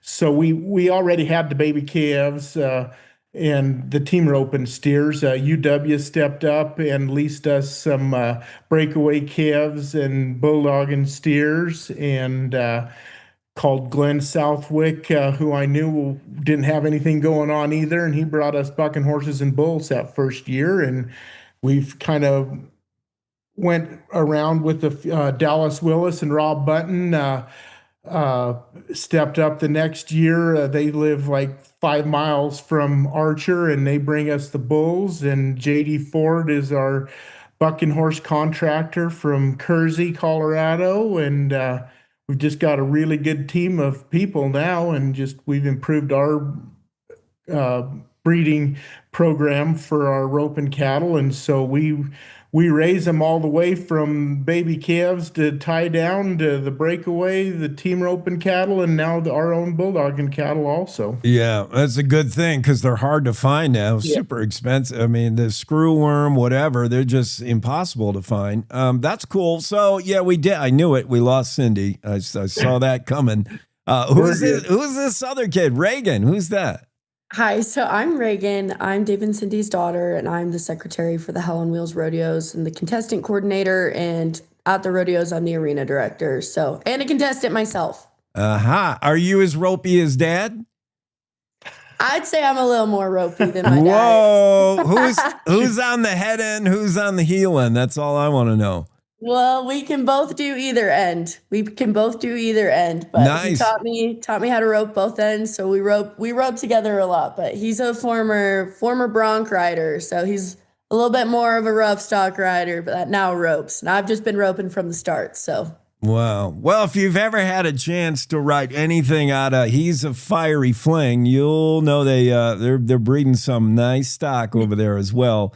How about the rodeo? How has it grown? In the first 2 weeks, you throw one together, and it's pretty good. It's all anybody has during the COVID. But then, you're going to take it another year. You're going to make it an annual thing. Has it grown from that first one to this one? I mean, it's just bigger and bigger, right? Yeah, it's Visit Cheyenne is such an important part of the process because Jim does finds all of the sponsors adds all of the money from the sponsors and sells the tickets. Sells all the tickets. So they handle all that. All we handle is the production part. And you know, he's we've been adding $400 per event for the last 2 years. And we got a saddle. We started getting an all-around saddle about 3 years ago for it started as the high money earner, and now it's switched to the highest placing cowboy or cowgirl in the all around. And so everyone gets a buckle, and we've grown tremendously also in the number of contestants that we've had. So we have everything from elementary school kids competing all the way up to NFR qualifiers. So if you're still thinking about getting tickets for tonight, we have 2 NFR qualifiers in the tie down roping, some phenomenal barrel racers, and really, really good circuit cowboys. So you're going to see a really wide variety, but that's been the biggest improvements is just our added money, our prizes, and our pure number of contestants. And we're a great stepping stone for the high school kids to learn to compete in non-high school type rodeo situation. And we've got kids that have qualified, come up learning to ride bucking horses, and qualified for the high school finals, now have qualified for the college finals and have their PRCA cards now and stuff. And we're very proud that we're used as a stepping stone to train these rodeo athletes. Yeah, I didn't think of that. Rodeos like these are a great spot for your rodeo career. If you're high school, you're thinking about trying to get to maybe one of these big rodeo colleges in Texas, like Colby Smith. That's where he learned to ride saddle broncs. He's our Colby! and Trayton's rocking that all-around saddle from last year, I'm sure. But Colby Smith's a good one. Just those guys, you know, you haven't gone pro. You don't have your PRCA card yet. You're a hot shot high school. You want to pick your college. You want the colleges wooing you. You need to top something at a rodeo like this, man. You need to ride for 8 on a rodeo like this to get noticed. This is great. This rodeo really fills the gap. Hell on Wheels Rodeo Series starting tonight. How do we get there? hellonwheelsrodeo.com. I can get tickets there. Yeah. And if they don't have it sold out, you can get tickets at the gate. But if the performance is sold out, they will turn you away. So you're best to get online and buy your tickets ahead of time. Yeah, and I would get them, like, don't do these ticket places. I know Jackson Hole Rodeo has a real issue with people who buy tickets from these third party, like they're not even real, or we don't even offer them that way. Just get go to the website, make sure you're doing it right.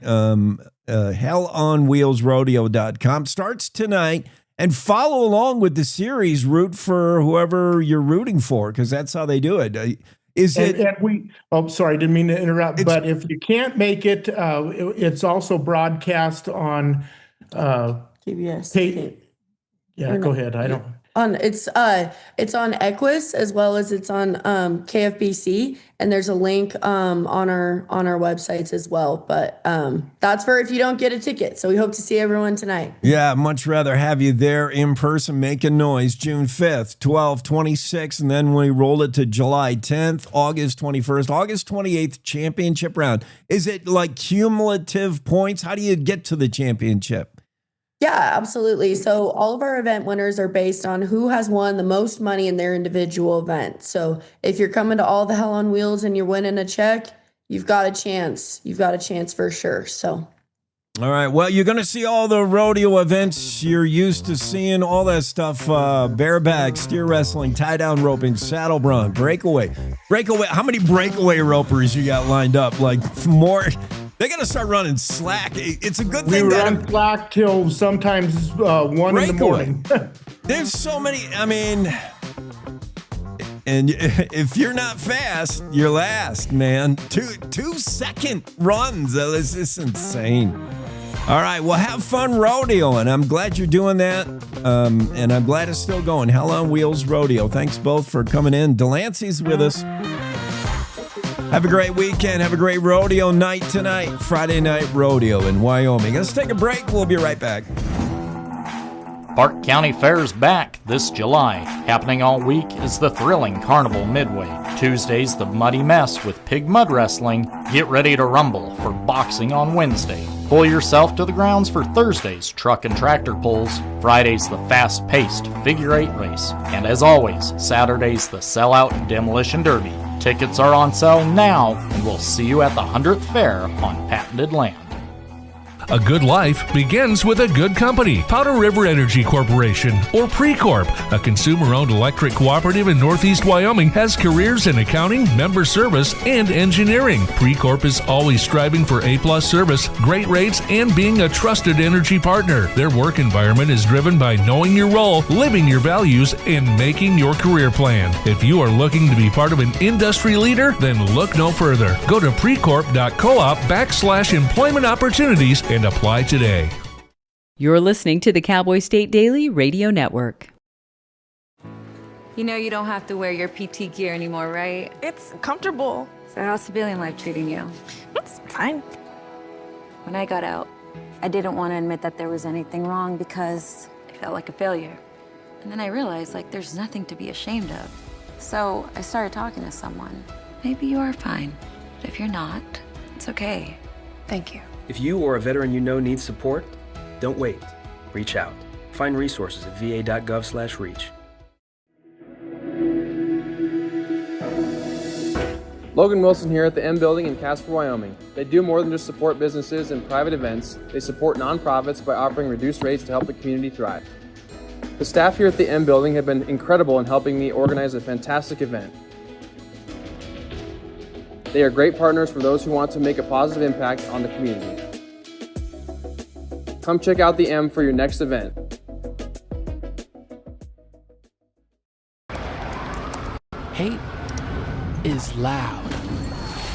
It gets clicks. It gets attention. Hate, however, is actually quite small. But love is the majority.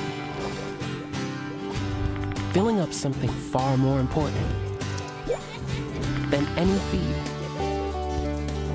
Love fills our hearts, our lives, our every day with understanding, empathy, and compassion, leaving hate to become what it truly is, a whisper.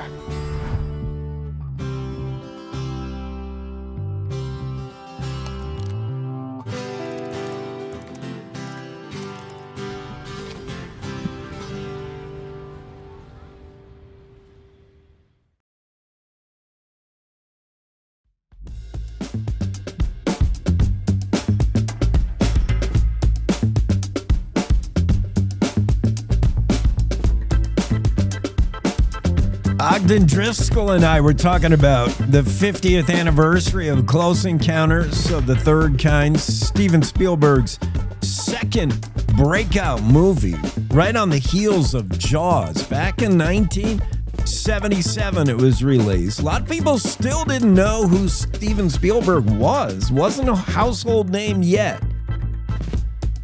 So when he dropped in on the Driskill family, Ogden's mom and dad, and said, I want to shoot a alien movie here, a sci-fi movie in your property. Would you take $20,000? The Driscolls are like, who are you? And all right, $20,000, that sounds good. Next thing you know, Hollywood has moved into Crook County, and we get the movie, 1977 release, and bam. The rest is history. And Spielberg's still making those same kind of movies.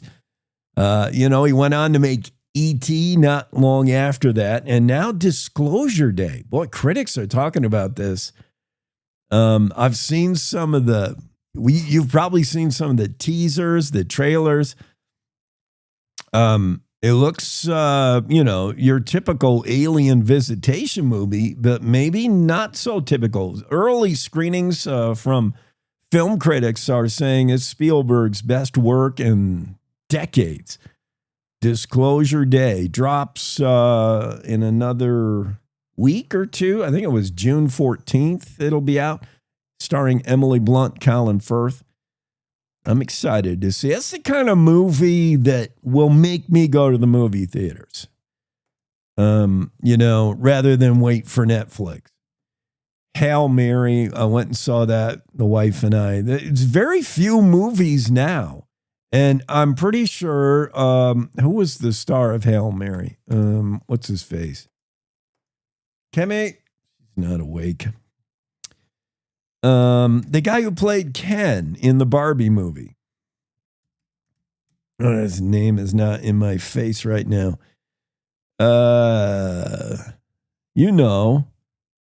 That guy. I mean, he is such a Ken. He's like he's a People magazine best looking dude. Oh my goodness, internet. Just tell me. Oh, Ryan Gosling. That's right.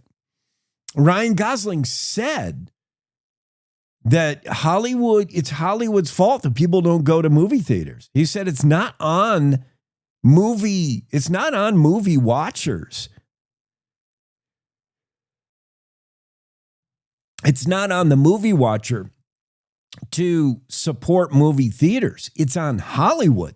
If people aren't going to the movie theaters, then Hollywood isn't making motion pictures that draw them there.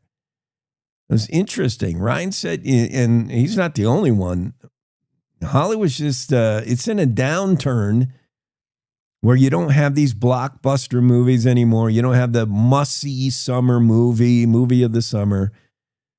And you have a lot of sequels, like another Marvel Comics movie, Superman 8, Supergirl 7, like Spider-Man 52. Can we do something else? It's Hollywood's fault that we don't go to the movie theaters. But this kind of movie has the buzz that gets us all back to theaters, where while we were gone, they built nice, comfy chairs. Have you checked your local theater lately? It's fine dining sometimes, like, 4-star Michelin rated chef. And Andrew, we were talking movies when you just sort of popped in. Andrew's okay. Like, fine. 50th anniversary of Close Encounters. We talked to Ogden and Driskill about that, Steven Spielberg, and the fact that from Renee Jean's story, it's weird to think there was a time, 1976, where we didn't know who Steven Spielberg was, really. He was the guy behind Jaws, but Jaws was just busting out. And then here's this guy filming a sci-fi movie in Crook County in the middle of nowhere. Who is Steven Spielberg? And now look, are you going to go see Disclosure Day? I think so. If I can remember when it's coming out. I haven't been to the movies in a long time. Goodness. That's also what I was just talking about. How people, we're doing the Netflix thing. What kind of blockbuster, what kind of big epic movies will get people back in theaters? I feel like this is one. This is something, critics are loving it. But we'll see. I think it's out June 14th. I could have a whole discussion about the state of the movie industry and streaming, but that'd be beyond the purview of my role as a features reporter for Cowboy State Daily. All right. But let's see. If it's out, that means it'll be in Cody theaters when? By fall? No, I'm just presumably. Kidding. What have you been? We are going to cast our eyes skyward. I don't know if it's an alien ship we're looking for, but we are looking for some weird things happening in the sky. Aurora Borealis happening again. I saw it's widespread, like where you can see the northern lights. Huge swath, but I'm not sure it's south enough for us. Is it? Well, let me put it this way, Jake, and I take this as an encouraging sign. I have not seen any photos of the aurora posted on Facebook yet, and I have been looking. So my assumption is that my usual people who I go to for pictures are probably asleep right now because they were out all night getting photos. So hopefully that means it was a good one, but you don't really know how aurora is going to hit until it hits. We were having that conversation yesterday. People were asking, well, is it going to be better to see it in Cody or in Laramie? Like, where depending on where you are, where's the best chance to see it. And we really can't say until it gets here because we don't know with what intensity it's going to hit, how it's going to be positioned, how it's going to interact with the atmosphere. So all that we can do when it comes to aurora is say there's a good chance. And in our case, you just have to look northward and look for the white wispy cloud in the sky. That means you're seeing the aurora with the naked eye. Then you pull out your phone, long exposure, and then you can get more of the color as it pops. But unfortunately, it's not like the weather where you can say there's like a 50% chance you're going to get rain in this spot on this day. Auroras don't function like that. They're slightly like the weather in that we will get a heads up when you could expect them, and that's these solar flares. And we do know that there's a potential, but yeah, it is a little sketchier than saying 2 inches coming tomorrow. You know, I saw the map and it looked just north of us, so we'll see. It's funny that your takeaway from hearing nothing is encouragement. That means we're up late and they're uploading photos now. Yeah, well, Laura Redmond is a friend of mine in Cody. She just moved here, and she is a aurora photography expert. That's me describing. I don't know if she described herself that way, but I certainly will. And she was expecting it to be an all-nighter last night because it was similar to the last time she had a similar all-nighter when we had 4 CMEs converging at the same spot, and it came in pretty late. She texted me around like 10:30 or so to say the CME finally hit, so it wasn't as early as she was hoping for, so it would have taken a bit more time to actually manifest. But if I haven't seen anything from her yet, I'm going to assume that she got some good shots and she's just tired at the moment. But I could be wrong. It might have been a complete bust. That's just the luck of the draw when it comes to auroras. You don't know what you're going to get. You only have a warning that's coming ahead of time and the chance to look upward. And unfortunately, this might have been our last good chance for the next decade. What? Why? Because the sun goes through what's called a solar cycle. It's an 11-year cycle where it rotates between having a lot of sunspots and no sunspots. It just exited its solar maximum not too long ago. It peaked in 2024. And so now it's cycling out of that sort of thing. And if there's less sunspots on the sun, there's less CMEs because that's where these coronal mass ejections are coming from, are these sunspots. So it's a well-observed, documented cycle that the sun goes through, and it'll go through it again. But when there are fewer sunspots, we're just not going to have a lesser chance of what you can see auroras if you go up the North Pole all the time. But the likelihood we're going to see any that are strong enough to reach this far south decreases by a significant margin. Well, we've been treated to a real unbelievable closing of the 11-year cycle. That the auroras have been crazy the last, I don't know, year or so. So that's this could be the last show, the final call. Yeah, I hope somebody's got some photos because I've only seen it once. That said, though, there's still a chance that you could see it tonight if it was strong enough, and I haven't seen anything to indicate that yet. But if you go out after dark tonight and look towards the northern sky between the Big Dipper and Cassiopeia, you might be able to see the aurora again this evening. No guarantees, but it's possible. I don't know if I want our listeners peeping at my Cassiopeia. Yeah, I saw it once live with my eyeballs, and then once I knew they were out there because you told me, and I'm like, yeah, Rossi's wrong. But then I heard you're just supposed to try to take a photo because your camera will see it better if you got the right settings. And sure enough, it was on the phone, but I couldn't see it. Weird. Yeah, it's fun like that. That's the same experience I had when I went out there. I could see it with my naked eye, but it didn't look like much of anything. Then I pulled out my phone and I could see a whole lot of stuff. And if I had a high-end camera like many of these people do, it would have looked even better. Yeah. We'd all be great if we had Dave Bell's equipment. Although he may argue that it takes a little experience to press the button.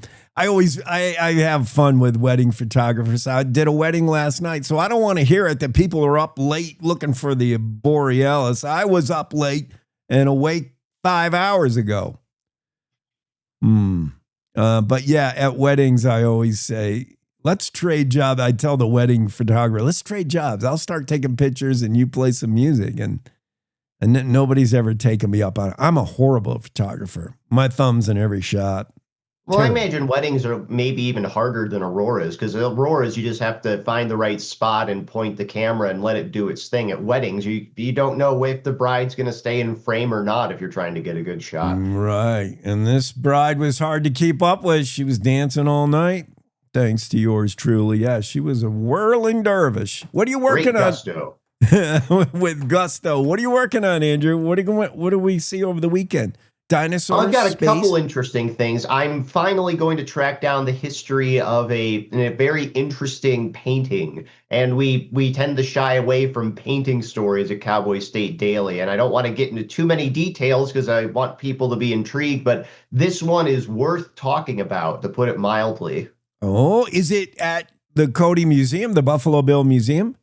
No, it is not. Maybe you can make an argument that it should be. It was done by a renowned American painter, and it was displayed publicly in Cody for decades. And I guess I'll give you this much of it. The title of the painting, which was done sometime in the 1940s, is Bottoms Up. Oh, man. Now I'm really intrigued. All right, we'll be watching for that. Andrew Rossi's story about a bottoms-up painting. I'll be looking forward over the weekend. Andrew, have a great weekend. You too, Jake. Thank you. Andrew Rossi on the Cowboy State Daily Show. Let's get back to the world of rodeo. It was so great to have the Delanceys in. Cindy and her husband just launched that Hell on Wheels rodeo as kind of a replacement for the Cheyenne Frontier Days. The year it was canceled, the summer it was canceled during COVID. And man, the rodeo was such a hit. It stuck. And now it's a Hell on Wheels rodeo series that begins tonight, Friday, and lasts through August 28th. And we'll do a little more rodeo now, why don't we, with the Western Ag Network and Will Rasmussen.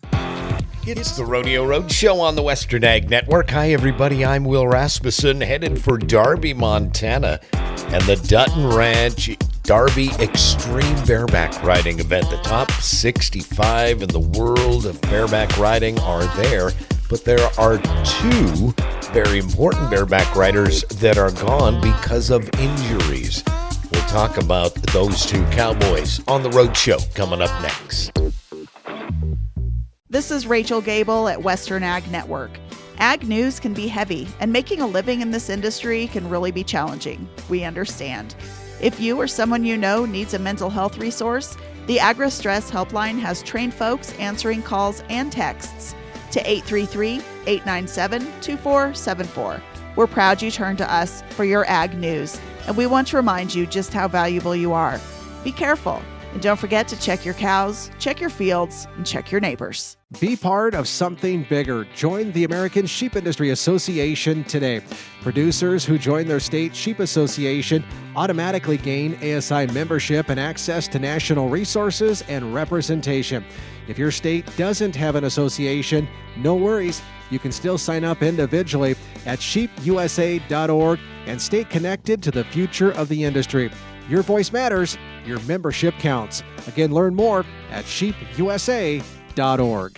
A huge bareback riding event, one of the biggest in the countries, is headed to the Richard Cromwell Arena in Darby, Montana for the Dutton Ranch Darby Extreme Bareback Riding event. And the top 60 or 70 in the world will be there to compete, but two are gone. One being Rocker Steiner, the reigning champion of the world from Weatherford, Texas. He is having neck surgery. Actually, as we speak, it was scheduled for this past Thursday. We have yet to hear a report on the progress of that injury to his neck, and there was a little nerve damage because of his bareback riding escapades. The 22-year-old will be out till September. The 20-year-old from Arapahoe, Oklahoma, Wacy Shala, who is number 3 in the world in the bareback riding and 33 in the world in the bull riding, number 2 in the world in the all-around, broke his femur in his left leg at the Music City Rodeo in Nashville, Tennessee last Saturday night. He had surgery immediately. he will be out till September as well. Have a good weekend, everybody. Thanks for making us a part of your day on the Rodeo Road Show. I'm Will Rasmussen on the Western Ag Network. Back to the studio. Cowboy State Daily Morning Show with Jake continues. Wow, that's a crushing blow. Wasey Shalla out for the entire summer season back in September. There's no way he's going to be able to make up ground and get into the NFR. I wouldn't think. That's going to set him back. That's terrible news. Wasey, what a great dual stock, rough stock rider, riding broncs, riding bulls. I saw him ride at the Jackson Hole Rodeo just by chance. I didn't even know he was going to be there that night. That kid's good. Really, really good. And that's sad to hear that broken leg is going to keep him out till September. Coming up next hour, Bill Sniffin joins us. We're going to talk about the state of the forest with Kelly Norris and Jared DeLay. They're the state forester and the assistant state forester. Aaron Brown will drop in next hour as well and let us know what's going on the state's highways.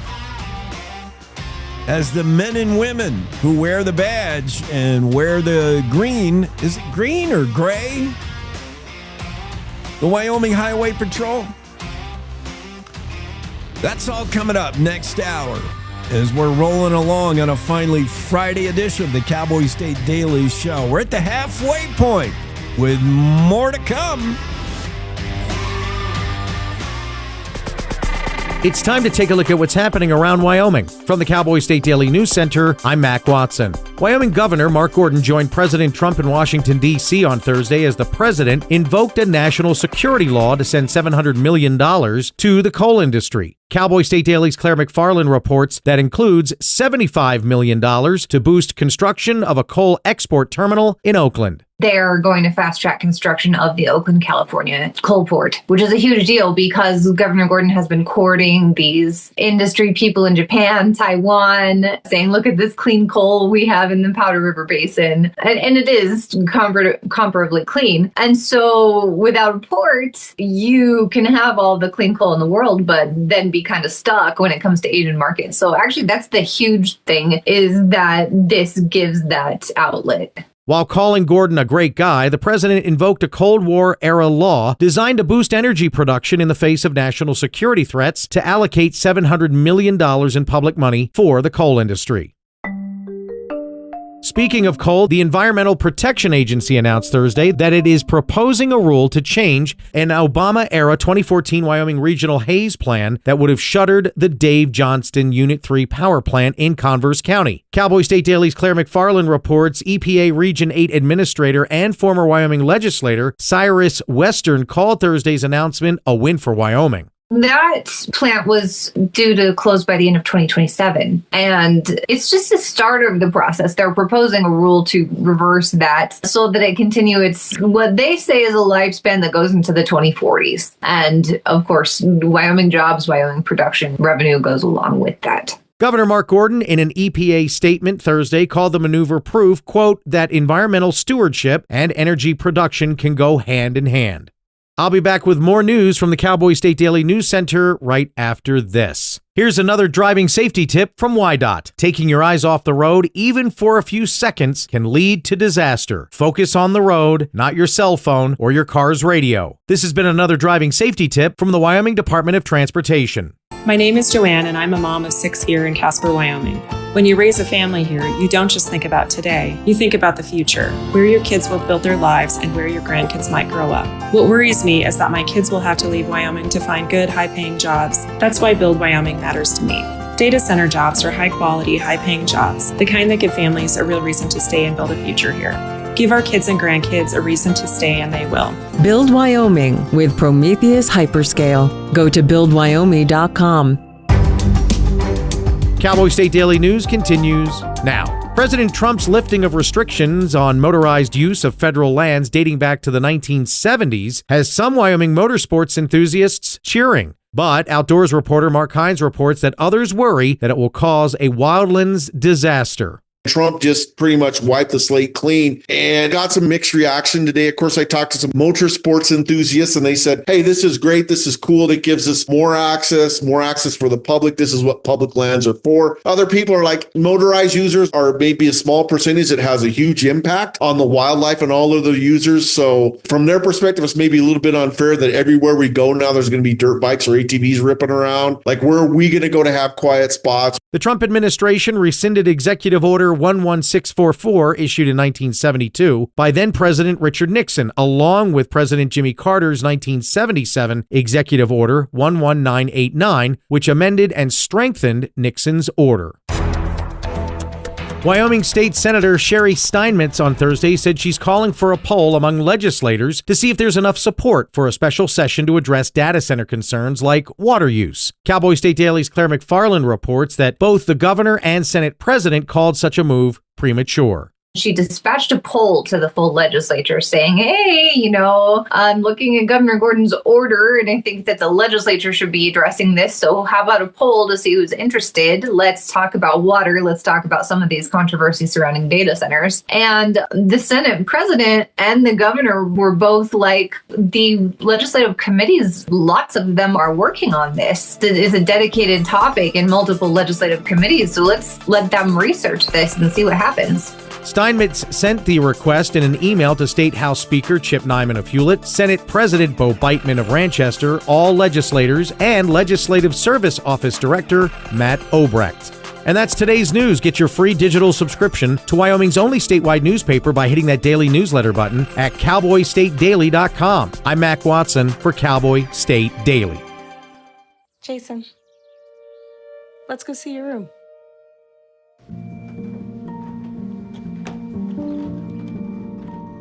What do you think? We kept it a little spare, so you can decorate it how you like.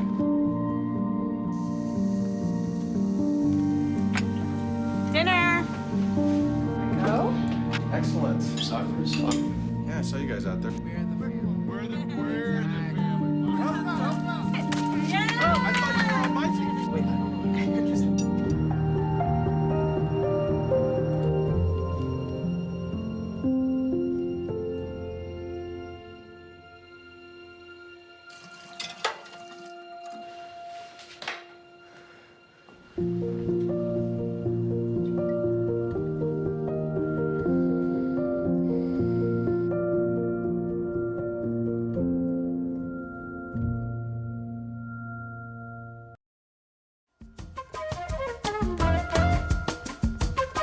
A big good morning from Barbara, who's checking in from Amarillo. Great to have you with us, Barbara. Debbie is listening in from Idaho, where she said there's lots of rain there lately.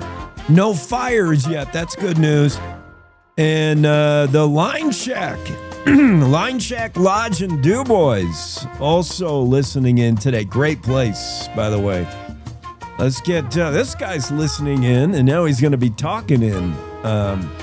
Bill Sniffin with us. Bill, what's happening with you on a Friday? Not a whole lot, Jake. It's I've been listening to your other guests, and of course, everything about Wyoming is of interest to me. I'm a true nut about Wyoming and about everything Wyoming. I've been following your political interviews. I think they've been going very well, and of course, I have to say I'm a real sci-fi nut, and I'm a Devil's Tower, huge fan of Devil's Tower, and I'm a big fan of Ogden Driskill. So I enjoyed that little interview a little while ago. It's just stunning that whole series of events with the movie Close Encounters of the Third Kind. Yeah. Do you think that movie really did expose so many more Americans to Devil's Tower? Was it a Wyoming kept secret, really? Yeah, there's no doubt about it. I later on, I was chairman of the Travel Commission, and it was just an obvious thing that it was it was just a huge thing, and in Wyoming with Gene Bryan at the helm, they did a number of things to tie it all together. But the problem we've had with Wyoming is a lot of times travelers are because Wyoming is a car traveling state. It's not necessarily an airplane state. So what they've discovered is, by marketing to the Midwest, you get people that will come into Wyoming and drive across the entire state on their way to Yellowstone. So as a result, the whole state benefits from these folks coming in from the Midwest. If you market to people from California, which they do, but sometimes they'll come in and just hit Yellowstone and then go north into Montana. So it was always a strategy to have car travelers coming all the way from the Midwest. Well, the problem with that is they would hit the Black Hills on their way out, and then they'd make a mad dash to Yellowstone, and they would bypass Devil's Tower. And then the same thing happened when they were leaving. They would be tired and on their way home and in a hurry. So I've had so many friends, even today, that I will say, well, you did catch Devil's Tower, didn't you? And they say, oh, we were tired and we had seen so much, we just wanted to get home. Or, we couldn't pull the station wagon off of I-90 or which one is it up there? 90? It's Interstate 90. Yeah. Yes, it's and there's so much to see. Of course, I'm such an aficionado of Wyoming that you've got the Boer Buffalo Jump right there on I-90. That is actually one of the most absolutely amazing places in the state. I always encourage people to go see that. There's thousands and thousands of remains of bison and all kinds of other animals, and they're still digging down. It's a big hole in the ground that is just full of that indigenous peoples way back 10,000 years ago, perhaps, drove herds of buffalo towards this hole, and whoosh, down they would go, and the whole tribe would go down and butcher, and they had enough meat for the next 6 months. So anyway, but there's so much to see, and the whole area up there called the Wyoming Black Hills. It's just a spectacular area. Ranch A is up there. That's a guy who had some connection with the mob. They always said he took all his money and he built this beautiful retreat.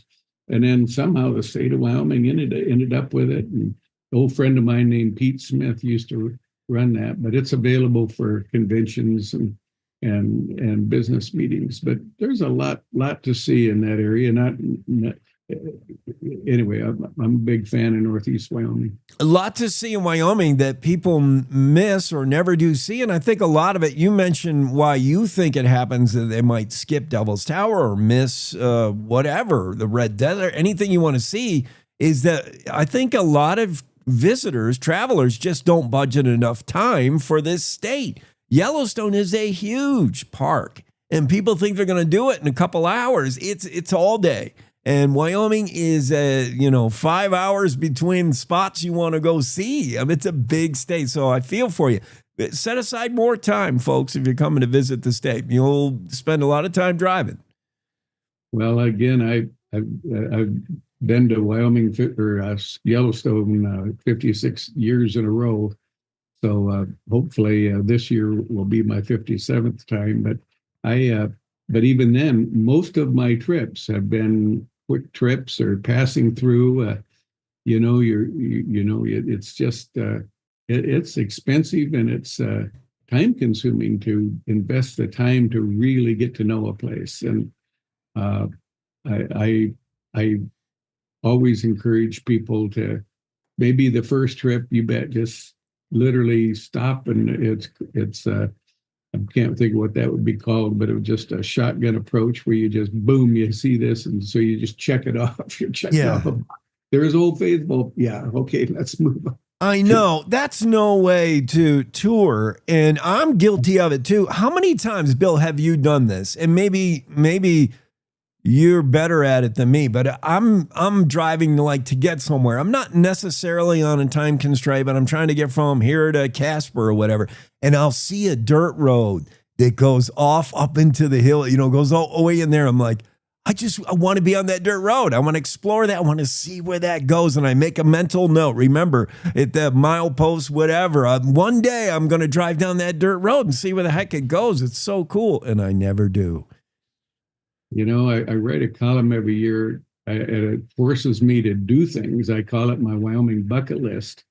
And there's places like Green Mountain, which is south of Jeffrey City, that's absolutely spectacular. And BLM has upgraded the road to where a car can drive up there. And I went there about 55 years ago. A guy named Bill Crump took me up there, and it dazzled me. I couldn't believe it. The trees up there are like sequoias. I mean, it's unbelievable.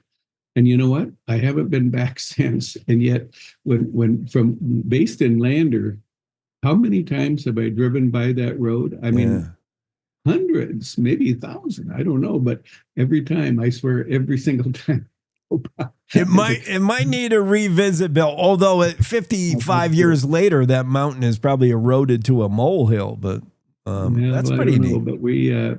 But that's on my bucket list this year. By God, I'm gonna drive up that road and take a little time and sit down and drink a Diet Pepsi and soak up that incredible view. But there, like I said, Wyoming is just full of wonderful places, and they're off the beaten path. And because we have gigantic places like Devil's Tower and Yellowstone Park and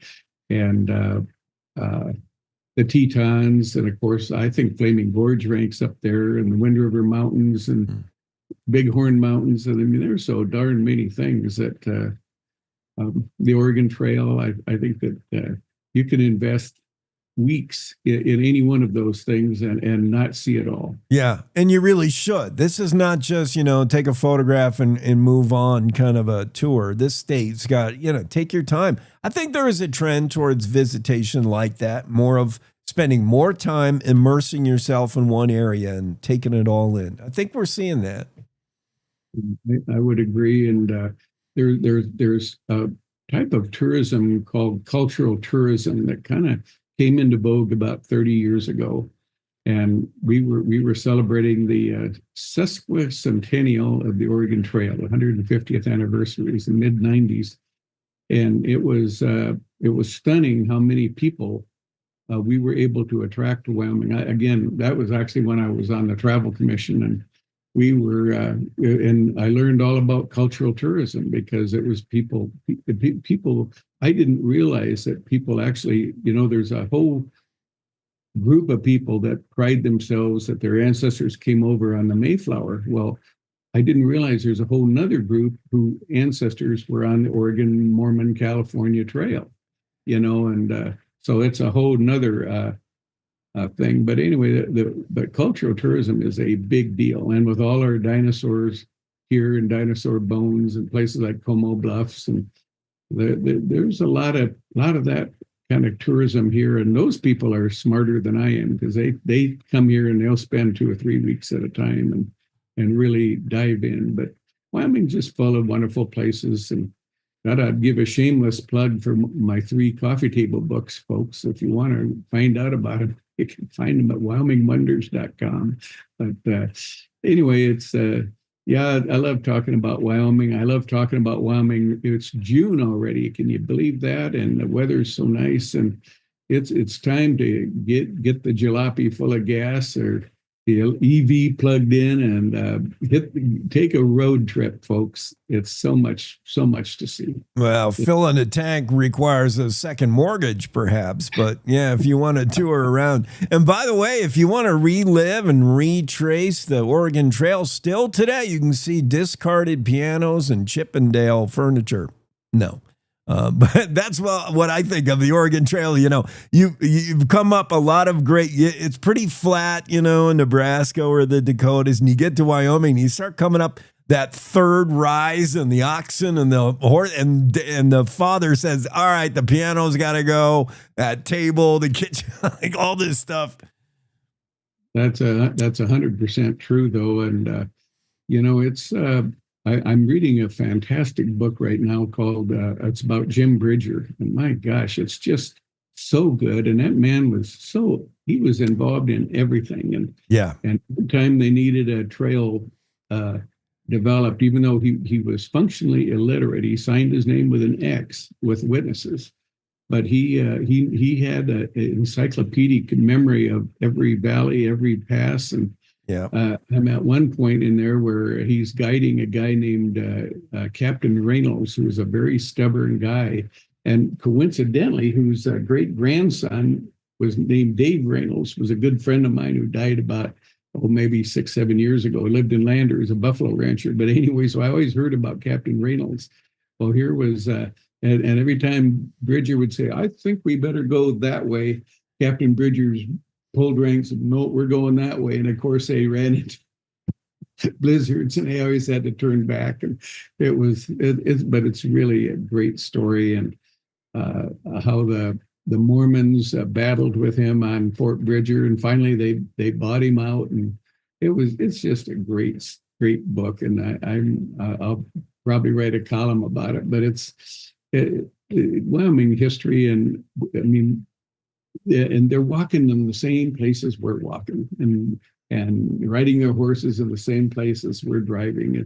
It's just wonderful. The state is full of so much, and it has so much to offer. My gosh, who could get bored in Wyoming, Jake? That's what I want to say. No, not enough time. Too much Wyoming, not enough calendar. Yeah, you can't be bored. There you go. Anything else, Bill? Political silly season. This is I love to pontificate about politics, and since I ran as a candidate once in a statewide race, and I worked very hard in another statewide race. But this is John Barrasso, or Bobby Barrasso, the late Bobby Barrasso, was just a very smart political person. And when I ran, I went and talked to her and said, and I love this line. She said, Bill, the first half of the campaign, you run your schedule. The last half of the campaign, the schedule runs you. And we're in the part where the schedule runs you. These poor politicians, they find out, well, I'm going to be in Evanston this morning, and I have to be in Wheatland this evening. And I mean, that's a long drive, a lot of windshield time. Yeah. I remembered in 2018, Foster Freeze, of course, he's a billionaire, and he hired me to help him. And I had always turned down chances to work on people's campaigns, but I said, this thing's going to be interesting. So I went to work for him, and he was a friend, and he was a good guy. But I remember we were at this big deal in Wheatland, and Sam Galiotis was talking to Foster, and he says, this campaign, this state is so big. He says, we drove all the way in from Cheyenne. I think by the time with the stops and everything, it took us 10 hours. And he says, how long did it take you to get here? And Foster says, well, let's see, I took my private jet. I think it took 25 minutes, I mean, you, Bill, you say still there's a place for shaking the hand of everyone who's going to vote for you. And to do that requires a lot of miles on the tires. But I wonder if this day and age, is that worth it? If you're running for, let's say, governor, and you go to some luncheon in Meeteetse and you talk to 9 people, and maybe of those 5 might be committed to vote for you, or you just spend a bucket of money on social media campaign, and every time somebody opens up Facebook, I'm running for governor. I don't know. Or do you? Well, I can tell you, we had 60 joint candidate appearances when I ran in 2002. Yeah. And I remember that one of our complaints is that because there were so many candidates, I think there were 5 Republicans and 4 Democrats. And Dave Friedenthal and Paul Hickey were the strong Democrats, and Ray Hunkins, myself, and Eli Bebout were allegedly the 3 strongest Republicans. But there were others running too. And our big complaint was when we'd be asked to talk, we'd only get to talk for 5 minutes. We just spent 3-4 hours on the road to get there. Yeah. Well, finally in Riverton, we went to one where they said we all got to talk for a half hour.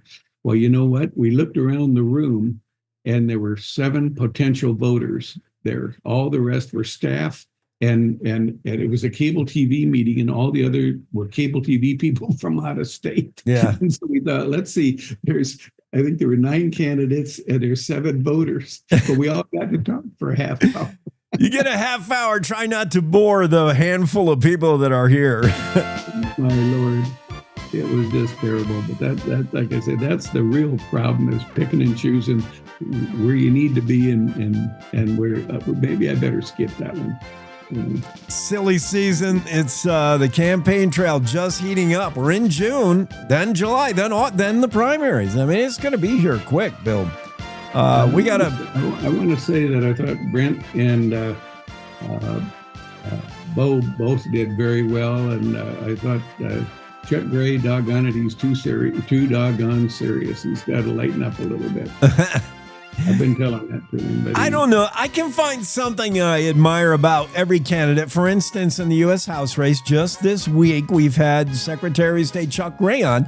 I admire his tenacity. If I'm going to vote for a guy who's going to represent me, Wyoming and D.C., I want a bulldog, man. I want someone like him. Chuck's not going to back down. He's going to do Wyoming stuff, and he's going to do it in his manner. It might not be for everybody. And then when Bo came on, I like he's so calm and collected and nothing wrong. I also want a statesman, a politician who you're not going to ruffle him. He's going to be cool through everything.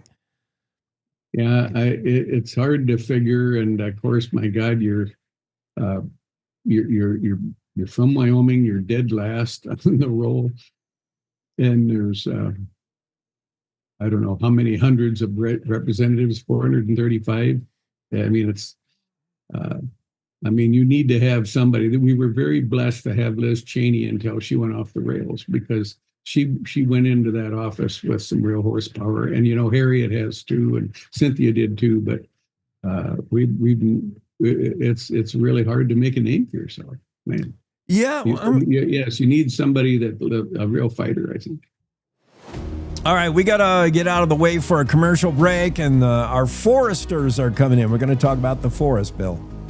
That's a big subject. And Jake, always good to see you, my friend. I'll see you next week. You too. You bet. Park County Fair's back this July. Happening all week is the thrilling Carnival Midway. Tuesday's the Muddy Mess with pig mud wrestling. Get ready to rumble for boxing on Wednesday. Pull yourself to the grounds for Thursday's truck and tractor pulls. Friday's the fast-paced figure 8 race. And as always, Saturday's the sellout demolition derby. Tickets are on sale now, and we'll see you at the 100th Fair on patented land. This is the Cowboy State Daily Radio Network. I don't think that many kids in my son's school even do it. He makes fun of his friend who vapes. He would never try it. She's into soccer. She's on the honor roll. She's just not the type. No way. No way. No way. No way. My kid would never vape. Get your head out of the cloud. Today, nearly 8,000 kids will start vaping. Maybe even yours. Learn about the dangers at talkaboutvaping.org. Life's daily battles are not meant to be fought alone. We're not powerless, so long as we don't lose sight of what's important. Don't be afraid to seize that moment to talk to your friends. Cloud, you okay? Because checking in on a friend can create a safe space. The first step on our new journey. You coming? Reach out to a friend about their mental health. Seize the awkward. It's totally worth it.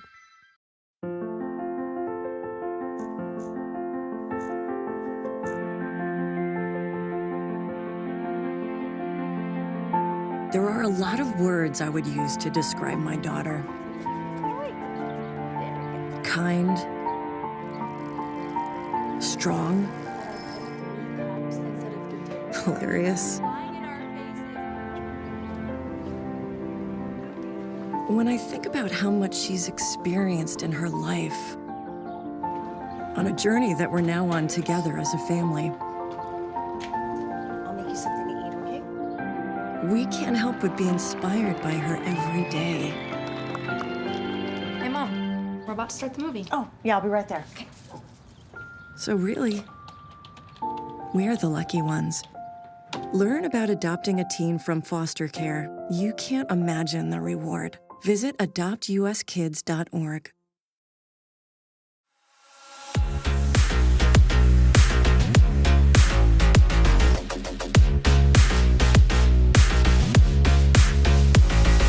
All right, we're heading to the forest. Cowboy State Daily Show. By the way, it's National Forest Week, the 8th annual, right? Kelly's all about that. Kelly Norris with us. She's the state forester. Jared DeLay is DeLay. Correct. The assistant state forester. Both. What happens? You two are in the same Zoom room. I thought you're never supposed to be together, just in case one of you is somehow taken away, that we'd have no forester. We're in separate rooms. That's all how right. we make it. That's how we made it happen. All right, good. Well, fire season, I mean, that's the forest isn't all about fire, but unfortunately in this day and age, all we are is reacting when it comes to forest management, it feels like, and reacting to what could be a forest fire, a big one. We just saw big ones a couple years ago. But we are starting a little bit to get ahead of it, kind of, with some legislation, and we can talk about that, Kelly and Jared. But am I wrong? Is this fire season starting like way early? My goodness, and in all different kind of places. Yeah, correct. Oh, go ahead, Kelly. Oh, I was going to say, Jared, why don't you start us off on what we're seeing and what we have seen over the course of the last couple months? Yeah, certainly. With the low snowpack, warm winter we had, they're just, and that snow melt came off really fast. It just opened up a lot of areas and really, that pre-green up time frame that exposed a lot of fuels. And then we didn't have the snowpack we normally have. So that would compact some of those fuels down a little bit. They were pretty much available most of the winter. So we had peaks, at times this winter we had a little increased fire activity. So yeah, it seemed like it started earlier this year than normal, and we even brought our aircraft on earlier this year as well. Yeah, we brought them on, all of our aviation. So last legislative session, in 2025, the state legislature doubled our aviation capacity through funding. And so we now have a Type 3 helicopter and a Type 2 medium helicopter available with our Helitack crew. And then we have 4 single engine air tankers. Everything came on by the 1st of June. This year, the 4 single engine air tankers are hosted at what we call the Thunder Basin Seat Base, which is located in Gillette at the airport there. And we have a staff person there that's helping a seat base manager run that. And by yesterday, the 3rd, we had all of them out responding to fire. So we had a lightning bus come through the Laramie range, and it kept the counties pretty busy, and our federal partners as well as our aviation. We were running around quite a bit. Yeah, if you want to take a photograph of the nice new aircraft in the hangar, forget it. It's out doing a job. Kelly and Jared, this is not, when you talk about having these assets, which is great, because normally you got to call things in and you get into this whole national, regional. It's nice to have something you can get in the air and get on something fast.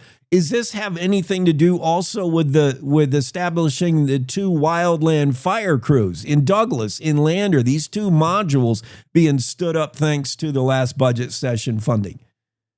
Oh, correct. Yeah, hopefully that will just, do the same thing like the aircraft have, give us something that we can throw at stuff earlier and not have to, order stuff in and wait for it to come in. So yeah, we're in that process now of just getting those guys onboarded and, get them that basic training that we need, familiarize them. A lot of them have experience, but also get them to use. So, educate them on how things operate in Wyoming as well, too. So they're familiar with that. And hopefully here another, week and a half, 2 weeks, we can get them out, be able to ready to respond to fires. Yeah, because the approval of the legislative process, that happened in March. Most of the time, fire hire is happening between January and March. So we were behind, right? We've been a little bit behind because we actually had to wait for HRD, our HR personnel, to create the wildland fire position. So these are brand new positions even. So we had to take some time to get those established before we could even open those positions up and recruit. The money had to get into our accounts. So we weren't able to really release and start recruiting until May. So we have flipped this module system in like less than, from May to June, and they're there. So we have the Gannett Peak module is getting established in Lander. We can't thank the Wyoming Department of Health so much.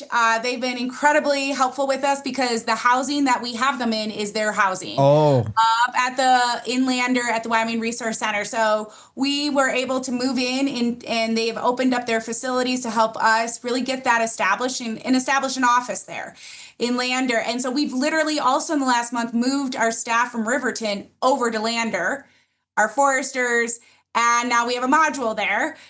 And then in Douglas, we are setting up at the state fairgrounds, and we're working with Converse County commissioners, the volunteer fire department, and state fair to get that established as well. And so that group is called the Pronghorn module, and they are also getting established right now, and we're getting engines to them. We had to order 24 of everything, right? We had to order 24 of PPE, 24 tents, 24 chainsaws, all the stuff is coming in right now. So we've been working really, really hard on trying to get established.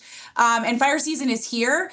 For example, the Casper tanker base doesn't open to the 15th. So most of our aircraft typically don't come on until the 15th, but because we were seeing signs of issues of the fire risk, we brought everything on by the 1st so that we could have it in these 2 weeks. Yeah, I mean, you had to scramble fast to stand up these 2 firefighting modules. When you wanted to do it, the advertising for the job was, well, we think we'll have a position for you and we think we can pay you, but we got to wait till we see what happens in Cheyenne. And sure enough, some money did come your way. Also, you're just trying to staff up at the state forestry. I see 4 positions open, including assistant state forester. Ooh, I'm sorry.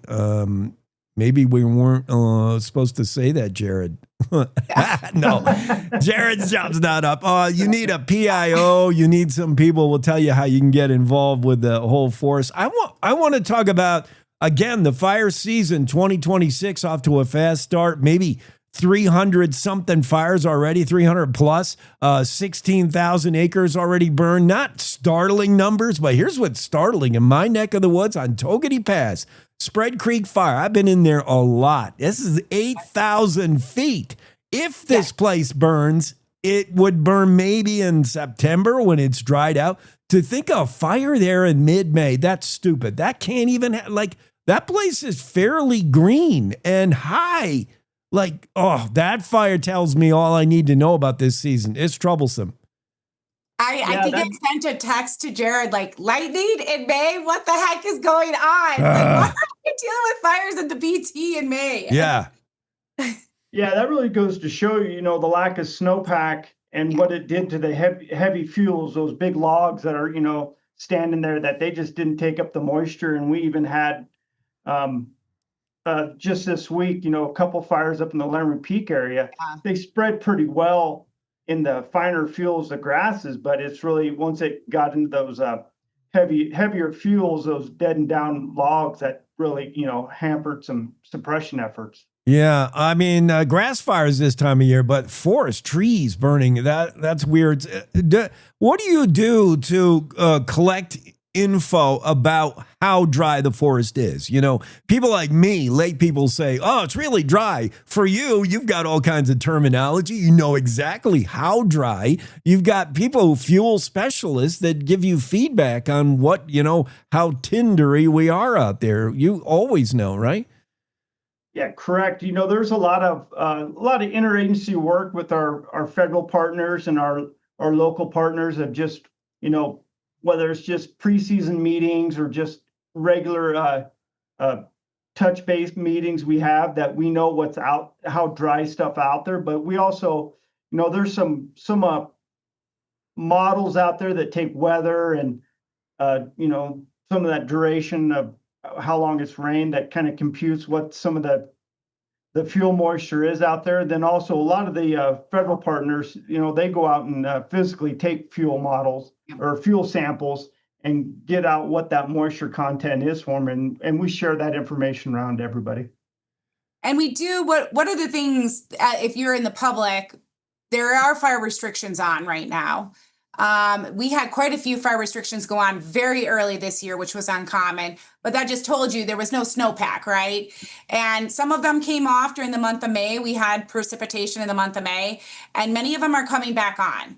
And so that's the other part to be aware of. And then to really start watching the weather, typically they'll tell you, hey, this is a high fire risk day, red flag warning days, high fire risk days.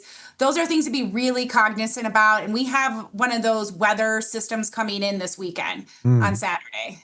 Yeah. Across Wyoming. I think the whole part of Wyoming, like the whole middle area, will be high fire risk. Those of us who know have been around, like, the red flag warning days where it's super dry, super windy. And then also when you get a dawn day forecast, it calls for that sort of dry heat lightning. Those thunderstorms that don't come with a lot of rain, those are troublesome with lightning strikes.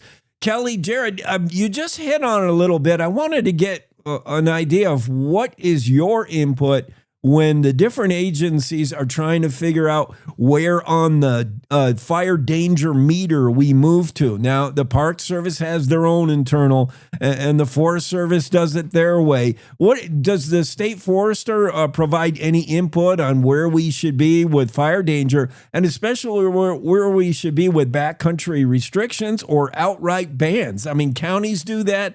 I think by the time we get to 4th of July, then nobody should be shooting fireworks, that's for sure. But what do you guys do?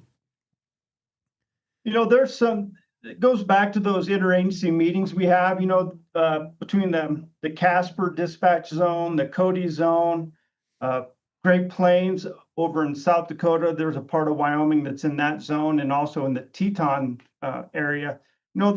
Each one of those dispatch centers has a board and a group that looks at things like that and has those discussions. And so this tries to be a mutual agreement on, is this fire restrictions, or do we need to, move up the adjective rating, whether it's, the Smoky Bear arm, whether it's moderate or high or very high things. We have those discussions of whether we need to do that. That way, if a county's in fire restrictions and then the force or the other federal agency isn't, there's not, a bunch of confusion for the public out there, whether they're out recreating, like, well, can I have a fire or can't I, and things like that. So we have those discussions pretty regularly during the fire season to, so we're all on the same page. And we really stick to, I've noticed this, the fuel moisture content. Because it can, you're absolutely right. It could get a little political, especially with guiding hunting and things like that. There are things that really impact people when we go into fire restrictions. And so we try to be really cognizant of that, track how many fires have been started, whether human or lightning caused. There is discussions. Typically, the Bureau of Land Management likes to align with the counties because a lot of their land are intersect with private lands and those lower levels. The forest supervisors truly have that ability to put on different restrictions. And so they're tracking with us and talking about, hey, we're getting to this fuel moisture content. We're having this kind of thing happen. And so they have really, that coordination is just like Jared said, but some of the forests can go into restrictions later because their fuel moisture contents are just in a different place.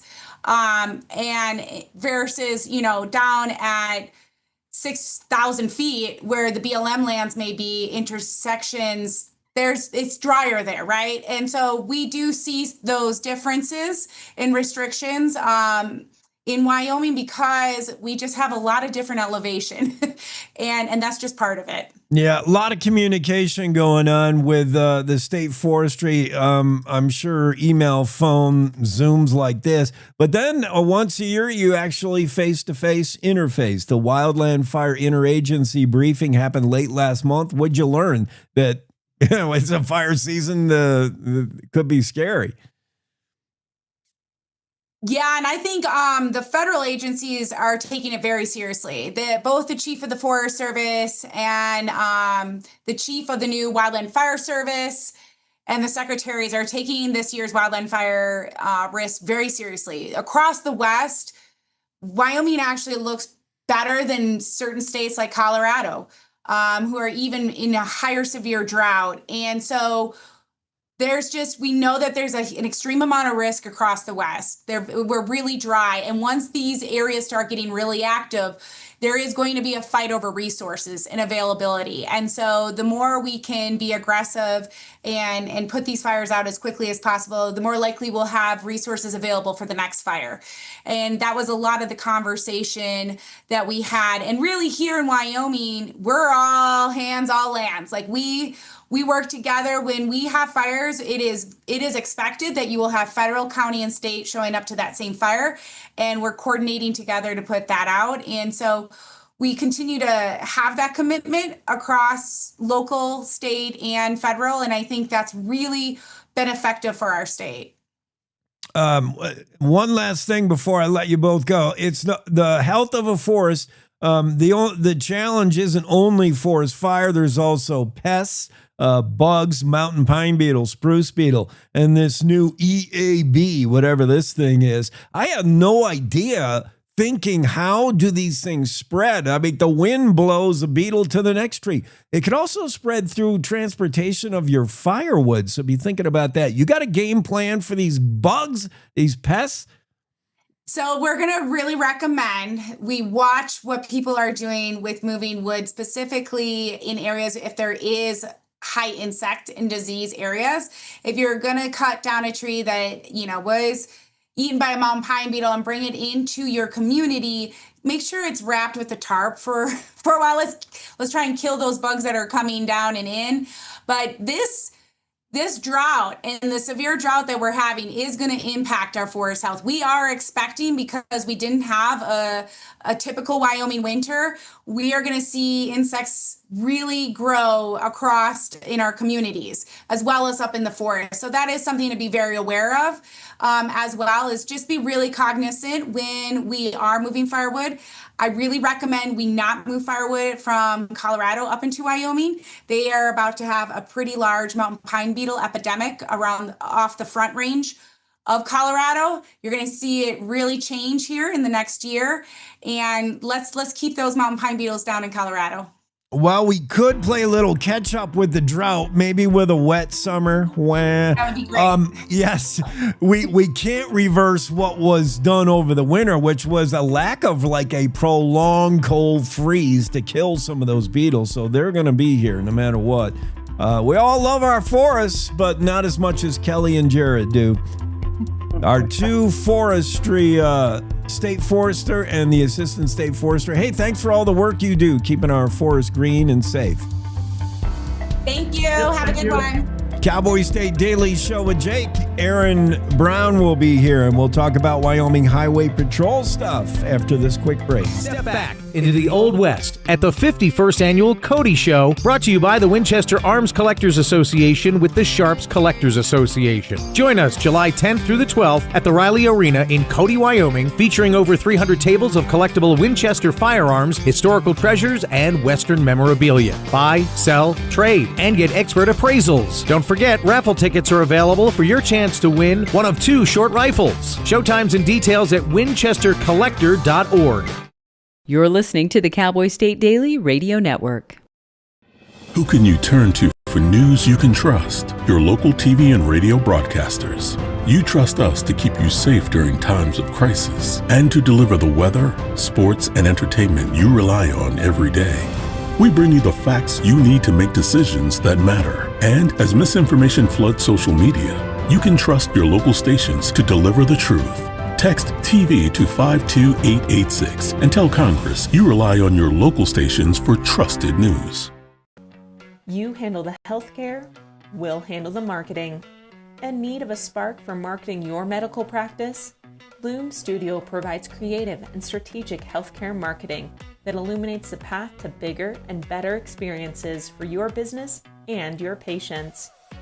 We specialize in branding and design, social media, website design, SEO and SCM, not to mention content creation, public and media relations, and marketing metrics to ensure you're getting results. If you're looking to increase your patient engagement and retention, enhance your community impact, and streamline your marketing efforts, our team is ready to help you achieve your goals. Contact us today and learn more at loomstudio.com. I'm Chris Jakomick. I served in the United States Air Force and I deployed 3 times. So in 2017, I was serving as an Air Force First Sergeant. Our motto in that role is, my job is people, everyone is my business. But unfortunately in that year, I would lose my own brother, Lance Corporal Adam Jakomick, to suicide. The majority of veteran suicides are from guns. I store my weapons securely, not only for myself, but for my family. My service never stops.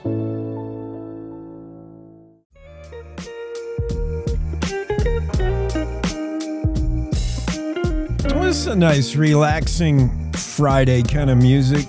Smooth jazz going. Yeah. We're not in an elevator. We're in the Zoom room, though. Aaron Brown and I are going to talk about Wyoming Highway Patrol. Yes, we are. Got a few things for you today, Jake. Yes, sir. So we got a few things going today, including we got our new speeder of the week. Uh-oh. Just came out, fresh off the press here. Last week, triple digits, Troop F. What do we got this week? This week we have out of Carbon County, on I-80, we got triple digits again. Uh-oh. But here's a surprise. Dang. A lot of reactions to that Hyundai Sonata were not just, a lot of the reactions we get to these speeding things are, that ticket isn't high enough. Oh. We had a lot of those. But in this case, it was a lot of people just shocked that a Hyundai Sonata could go 117. That was my shock, yes. So today, I think we got it beat. Oh, yeah? We're at 110, so not faster, but it's a tiny little Suzuki GX4. No. Wait a minute. Radar or it didn't happen. Let me look at the photo. Yep, it's up there. They've got it. 110. I'll share a picture of what one of these rigs is, but you wouldn't expect them to go to 110. You mentioned the fine. Do you have any idea like what this is going to cost somebody? 110? $235 in this case. Okay. Now, that is a chunk of change. A little bit. lot of folks are saying that's not high enough, but the thing you got to realize is those fines are set by the law, and that law is set by our legislature. So it's not necessarily the troopers that are saying, oh, we're just going to get you a slap on the hand. Things have to happen within the law. And so if someone is not happy about the amount of our fines, talk to your legislature. Yeah. And then plus, this is going to be points on your license. When you're triple digit citation, your insurance is not going to like that. Oh, no, not at all. I mean, there are going to be some folks that look at that and see what you're driving and go, okay, well, somewhat impressed, but still. I'm impressed, and here's your new monthly payment. Exactly. Here's one of those Suzukis we're showing it. Yeah, I can't believe this thing. Was it modified in any way? 110. I have no idea. The little Suzuki that could. I guess. I mean, my wife rides a Suzuki, and that thing can definitely go 110. But that's a motorcycle. Yeah, that's not a little Suzuki car. The other thing that we wanted to talk about, though, is I don't know if you saw this release. It just came out yesterday. In fact, we have a new data transparency site. Oh, no, I don't know that. What this allows is it's not just about us being transparent. It's about giving that transparency to the public and giving them the power, including reporters, to do some research on our own website and look at incidents and cases around the state. And this is essentially we've never done anything like this before. So I'm going to, if you don't mind, I don't think you have to show it or anything, Jake, but I wanted to send you the link. Yeah, I want this link. Oh, you sent it in. Look how fancy you are. I don't even know how to do this. Okay, I'm clicking on the link. Let me check this out. How is this going to help? I mean, I can think of ways it could help media to get a peek under the hood of Highway Patrol. How's this help the average person? How could they use this? They're going to be able to use this. There's a safety aspect to it. Being able to look at what's going on in Wyoming.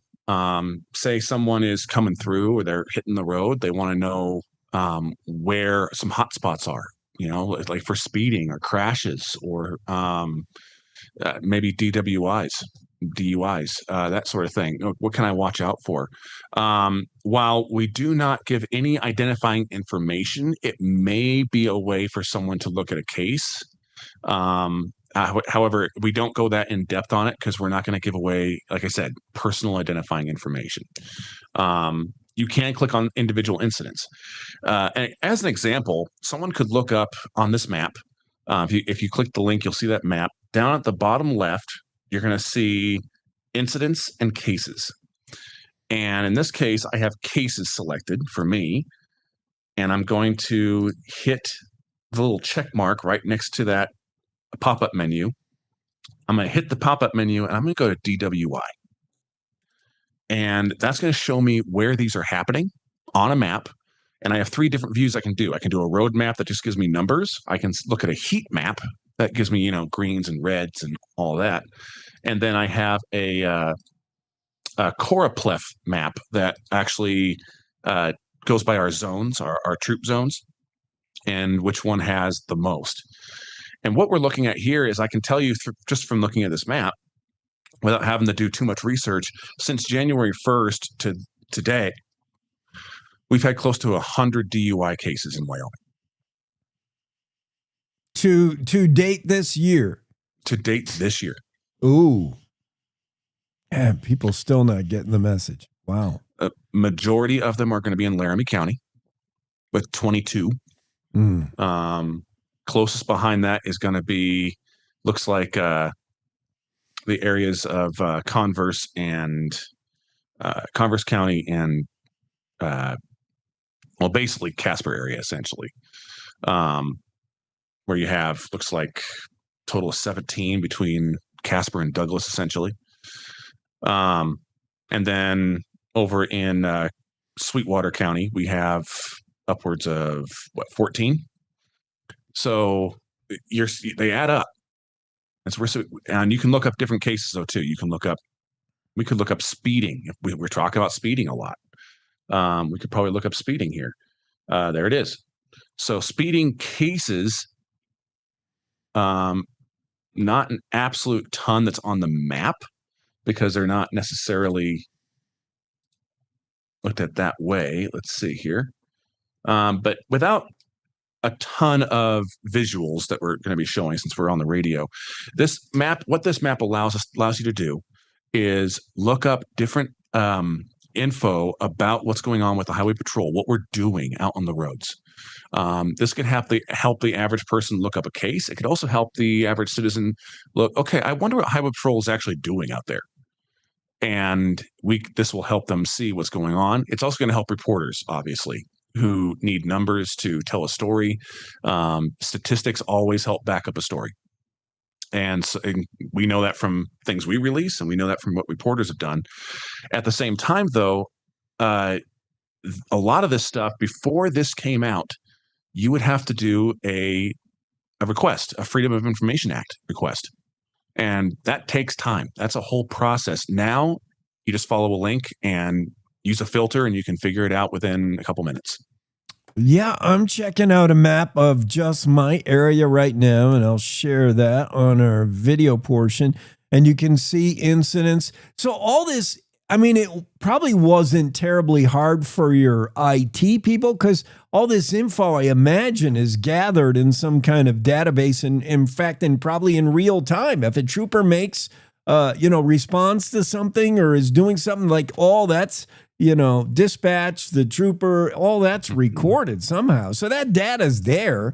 It just wasn't shared until now in this way. Right. And it was a matter of digitizing it. It was a matter of getting it all in there. Yeah. Our records department was working, really hard on getting this done. And we got it done. There is more info that we're planning on putting up. Different kinds of cases and citations, that kind of thing. We want to continue to add to this and add what people can actually get into. So the way you're going to do this is to go to the main website, which is whp.yo.gov. And then you go to that website. On the top, you're going to see public records. Just hover your mouse over it and the drop down will come down. And you'll see data transparency. And you click on that. That will take you to the link, which is called WHP. And this whole program is called Citizen Connect. Mm. And you click that link for Citizen Connect, and it will bring you right to that map. I think I know what this May 28th incident was, a crash. I think it was the woman who hit a Macy's truck and the sewage spilled out on Highway 22. Oh, no. It was horrible. Yeah. Oh, boy. Yikes. Hi, this is a neat tool. Boy, we could spend hours on this when we're supposed to be working. If you cubicle jockeys, you can burn the rest of your Friday playing around on this website. It's really cool. You can. It is cool. And the big deal for us is this is part of our dedication to data transparency and transparency in general with the Wyoming public. And this program begins, I would say, an unprecedented era of transparency and in the history of the Highway Patrol. This allows a lot of this info that you'd have to send a request in. It's now at the average person's fingertips. This stuff and your segment on Fridays is just insight into what Highway Patrol is doing. You introduce our listeners to, we want you to know what we're about. We want you to know we're out there, and we want you to be safe. Yeah, that's all good. Thanks, Aaron, for coming on. You got it. Have a safe weekend. You too, sir. Cowboy State Daily Show. One more hour coming up on a Finally Friday edition of the show, and we'll do it right after news. It's time to take a look at what's happening around Wyoming. From the Cowboy State Daily News Center, I'm Mac Watson. Wyoming Governor Mark Gordon joined President Trump in Washington, D.C. on Thursday as the president invoked a national security law to send $700 million to the coal industry. Cowboy State Daily's Claire McFarland reports that includes $75 million to boost construction of a coal export terminal in Oakland. They're going to fast-track construction of the Oakland, California coal port, which is a huge deal because Governor Gordon has been courting these industry people in Japan, Taiwan, saying, look at this clean coal we have in the Powder River Basin. And it is comparably clean. And so without a port, you can have all the clean coal in the world, but then be kind of stuck when it comes to Asian markets. So actually, that's the huge thing, is that this gives that outlet. While calling Gordon a great guy, the president invoked a Cold War-era law designed to boost energy production in the face of national security threats to allocate $700 million in public money for the coal industry.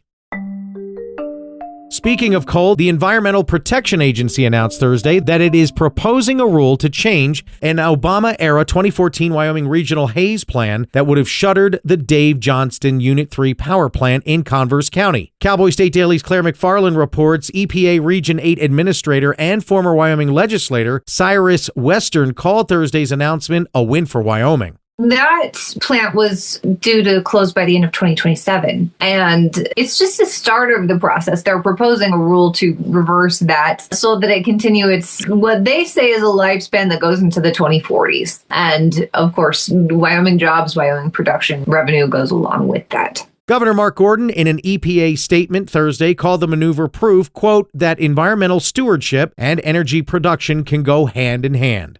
I'll be back with more news from the Cowboy State Daily News Center right after this. Here's another driving safety tip from WYDOT. Taking your eyes off the road, even for a few seconds, can lead to disaster. Focus on the road, not your cell phone or your car's radio. This has been another driving safety tip from the Wyoming Department of Transportation. My name is Joanne, and I'm a mom of 6 here in Casper, Wyoming. When you raise a family here, you don't just think about today, you think about the future, where your kids will build their lives and where your grandkids might grow up. What worries me is that my kids will have to leave Wyoming to find good, high-paying jobs. That's why Build Wyoming matters to me. Data center jobs are high-quality, high-paying jobs, the kind that give families a real reason to stay and build a future here. Give our kids and grandkids a reason to stay, and they will. Build Wyoming with Prometheus Hyperscale. Go to buildwyoming.com. Cowboy State Daily News continues now. President Trump's lifting of restrictions on motorized use of federal lands dating back to the 1970s has some Wyoming motorsports enthusiasts cheering. But Outdoors reporter Mark Hines reports that others worry that it will cause a wildlands disaster. Trump just pretty much wiped the slate clean and got some mixed reaction today. Of course, I talked to some motorsports enthusiasts and they said, hey, this is great. This is cool. It gives us more access for the public. This is what public lands are for. Other people are like, motorized users are maybe a small percentage that has a huge impact on the wildlife and all of the users. So from their perspective, it's maybe a little bit unfair that everywhere we go now, there's going to be dirt bikes or ATVs ripping around. Like, where are we going to go to have quiet spots? The Trump administration rescinded Executive Order 11644, issued in 1972 by then President Richard Nixon, along with President Jimmy Carter's 1977 Executive Order 11989, which amended and strengthened Nixon's order.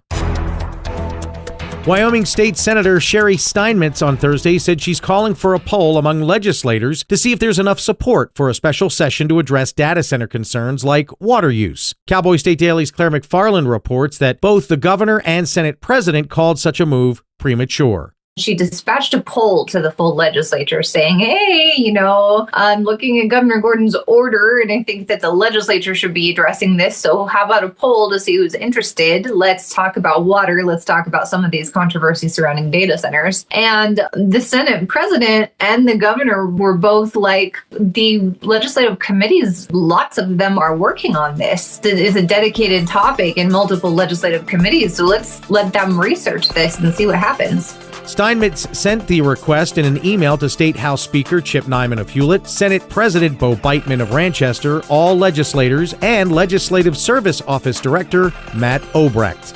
And that's today's news. Get your free digital subscription to Wyoming's only statewide newspaper by hitting that daily newsletter button at cowboystatedaily.com. I'm Mac Watson for Cowboy State Daily. Love is a lesson that doesn't end. It knows no conditions, so you better buckle in. Love keeps you on your toes. It never stops, only grows. Love isn't easy. It's a commitment, especially when they're being their most resistant.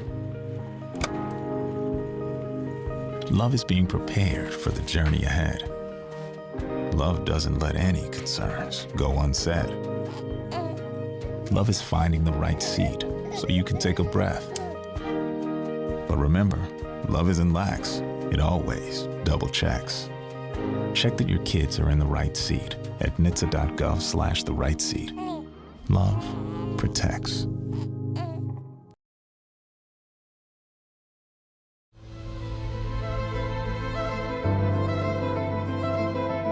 Cowboy State Daily Show back for the final hour on a finally Friday. Cara Chambers is with us, director of the state's Division of Victim Services, chair of the MMIP. We're going to throw a lot of acronyms at you maybe, but don't be bothered. It's the Missing and Murdered Indigenous Women and the epidemic that continues, I believe. Cara, what is the state of the database when we're thinking about missing and murdered women? We know it reached like some height years ago. And all of this has been, for me, it's been like, do we have empirical data? We kind of know, all of us kind of know that women, girls go missing, they're murdered on reservations, and nobody knows. But do we really, are we getting a better idea of, yeah, this is a problem? Here are some numbers. Yes. Well, first of all, thank you for having me.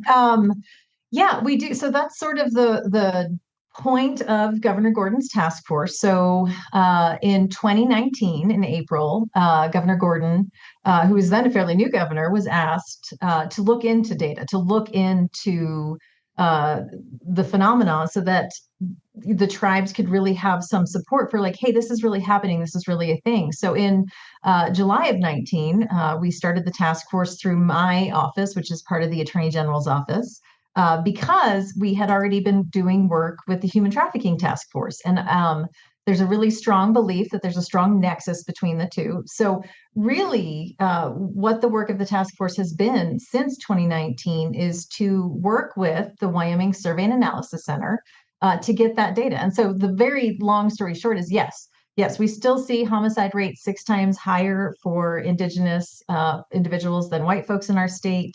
The rate is 23.2 per 100,000, which is like a 5-year average. So yes, we see dips, but overall we're seeing Indigenous women, girls, men. It's actually the Indigenous Persons Task Force because we want to be encompassing of all.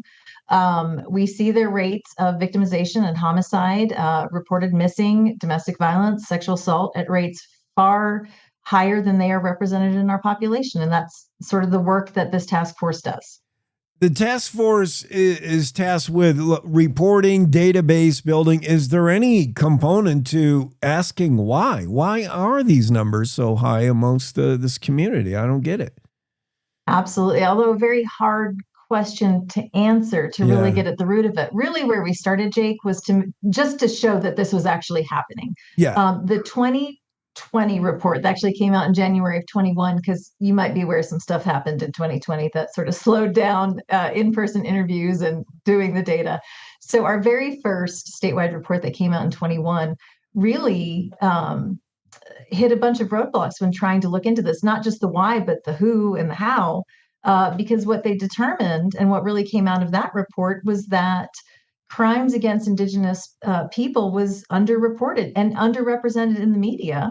And when it was represented in the media, it was tremendously negative characterization. And so you weren't getting those proactive responses of looking for missing people. If a person was found deceased, it was written off quite quickly. So the why and the how is really still something we're searching for. But 5 years in, we have a new report, the 26 update that's coming out. We see certain trends. We're looking at, poverty and isolation, systemic issues that go back to, colonization, quite frankly. But what we at the task force are trying to do is just keep the spotlight on this issue by continuing to report the data, things that we still see that Indigenous people are missing an average of 8 days compared to whites who are missing in 5 days. But to kind of get to what I wanted to highlight is all the work that we've done.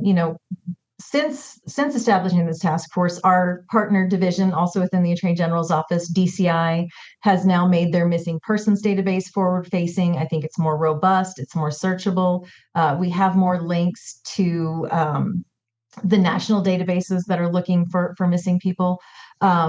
We also have started a forensic genetic genealogy pilot project that is through DCI that they are working to unsolve cold cases. And we are seeing actually several cold cases. Most of them are of white missing women in our state, but nonetheless came out of that effort. And we also have some support through legislature for, cold cases in general, looking at these and trying to solve these and pouring resources into that. So the why is always going to be a hard thing, but I think what we really had to do with the task force is prove that this is actually happening, that it's not just anecdotal, but it is happening here in Wyoming. It is happening on the Wind River, and it's at alarming rates. Yeah. So, that's the first step, to acknowledge you have a problem. Now we're going about fixing the problem. Cara Chambers is with us, Director for State's Division of Victim Services. Now, what you do in that role, I imagine, is a little more straightforward than this task force, because I'm trying to think of jurisdiction. Like you're concerned with gathering data in this county, that county, and then maybe solutions for this state, that county. It gets a little wonky when you're talking about two sovereign nations in Wyoming that transcend county borders, that have their own law enforcement. It gets complicated, I would imagine. It does, and you're right. So the main purpose of my office is we are the state agency that passes through state and federal funding to all victim service programs in all 23 counties and on the Wind River, because it is federal money. They are on federal land. And we also administer the Crime Victims Compensation Program. And that's a fund for victims of crime to assist with medical, mental health. And that also covers any federal land. So it also covers F.E. Warren Base in my backyard here in Cheyenne, but also any victim on the reservation. But one thing, Jake, that the report did say is this issue isn't isolated to the reservation. We had missing Indigenous people in 22 of the 23 counties. So this is not just isolated. This doesn't keep itself on the borders of the reservation. This crosses borders. And we also have individuals who I've worked with my counterparts in other states. We have individuals who are Northern Arapaho or Eastern Shoshone who go missing in other states, and we have collaborative agreements with that to try to help. But yeah, that's how it started. Is my office is really for Wyoming. I have counterparts in all 50 states who work with victims of crime, but we are originally here for Wyoming. But we do what we can because, like I said, those crimes aren't isolated to what happens on the reservation.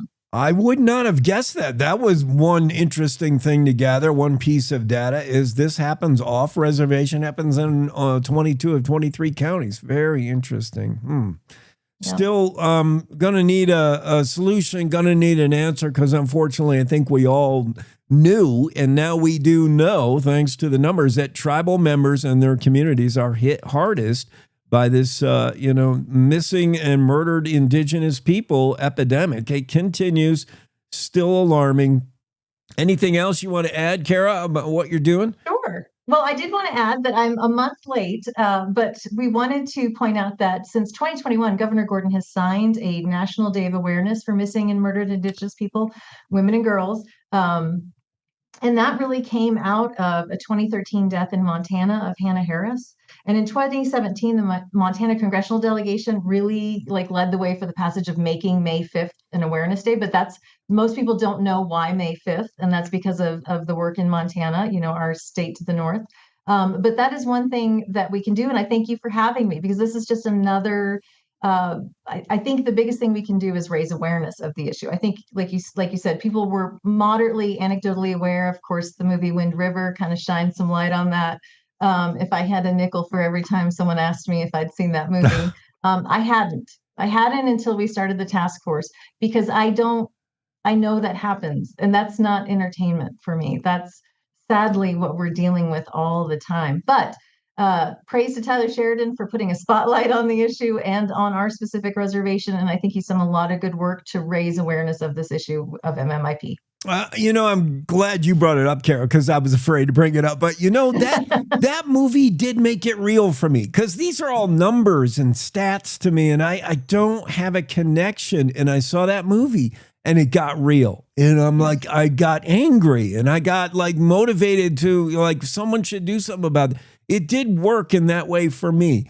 You mentioned May 5th. I think last year you had a run in the rain. No matter what, people turned out May 5th. I didn't know. There's typically been marches in Riverton, rain or shine, like you said. We have two local groups. So one of the other things that came out of the task force that I'm really thankful for, and I want to give a quick shout out to, is MMIP Wind River and MMIR, which stands for Missing and Murdered Indigenous Relatives. 307, which are two local to the area, to the reservation, Indigenous run awareness groups, and they are out there raising awareness, having those marches, having those runs. So yes, shout out to both of them, who are really grassroots doing the work. We've identified the issue. Now time to fix it. Cara Chambers working on it, and let's all do what we can to help. Thank you. Thank the governor for putting this task force together. He'll be on in just a little bit later. And absolutely. Yeah. Thank you, Cara. Thank you, Jake. Appreciate it. Cowboy State Daily Show on a finally Friday. Let's take a quick break. Governor Gordon is coming up. So is Jim Davis. And we're going to go choo-choo train in Evanston to the big roundhouse there. Ready? I am. The midterm elections are quickly coming up in November. We have to win the midterms. This is the most important election. And Cowboy State Daily gives you the local political coverage that has national implications. I think that we need to be more aggressive in terms of talking about what the real issues are. Cowboy State Daily has you covered with the coverage, insight, and knowledge about the candidates as we ramp up to the midterm elections in November. Cowboy State Daily, your daily source for all things Wyoming. This is the Cowboy State Daily Radio Network. Substance use disorder and addiction is so isolating. And so, as a Black woman in recovery, hope must be loud. The moment I chose hope was when I couldn't look myself in the mirror anymore. I did not recognize myself. Absolutely. So I'm so proud because I did not think I was gonna make it. And now, I get to call my mom and say I love her. I get to teach my son how to say, Mama, I love you. Yeah. So for me, hope in this moment, it is the thread that lets you know that no matter what happens, you will be okay. Judy.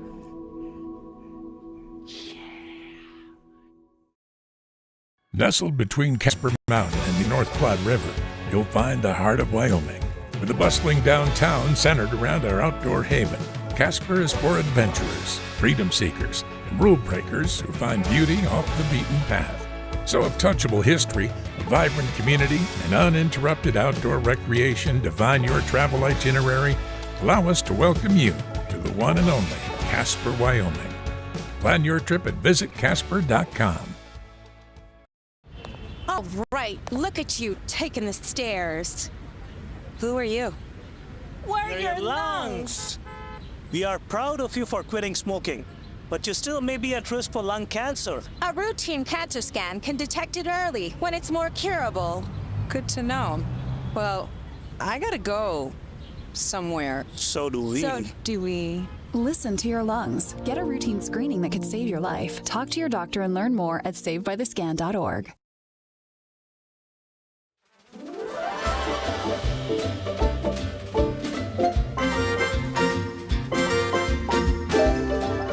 All right, we're taking a ride on the Redding. Actually, it's probably the UP. We're going to an old railroad town, Evanston, Wyoming. If you've ever been to Evanston, I mean, you can't miss all the rail lines, the roundhouse, the rail yards. I mean, Evanston was a big rail hub for sure. It had a roundhouse, had all that stuff. But it's kind of yesteryear, we don't use the railroad like we used to. And that's when you bring in a guy like this, Jim Davis, to make sure we don't lose that little bit of history if it happened on the rail. Executive Director of Evanston's Urban Renewal Agency. And he's a guy who, I don't know, single-handedly, it took a lot of help, I'm sure. But you got that roundhouse prettied up, man. It looks great. Thank you. It does look great. Yeah. Thanks for being on, Jim. So when you first saw it, and I want to share that photo because you describe it and the photo pictures it perfectly. It was not its better days. Let's say that, but you saw potential there. The way the sun was coming through you, it inspired a little bit of awe in you. And I think the same way it does now when people step in there, but now it's all fixed up. But what was the first time you saw it? What did you think?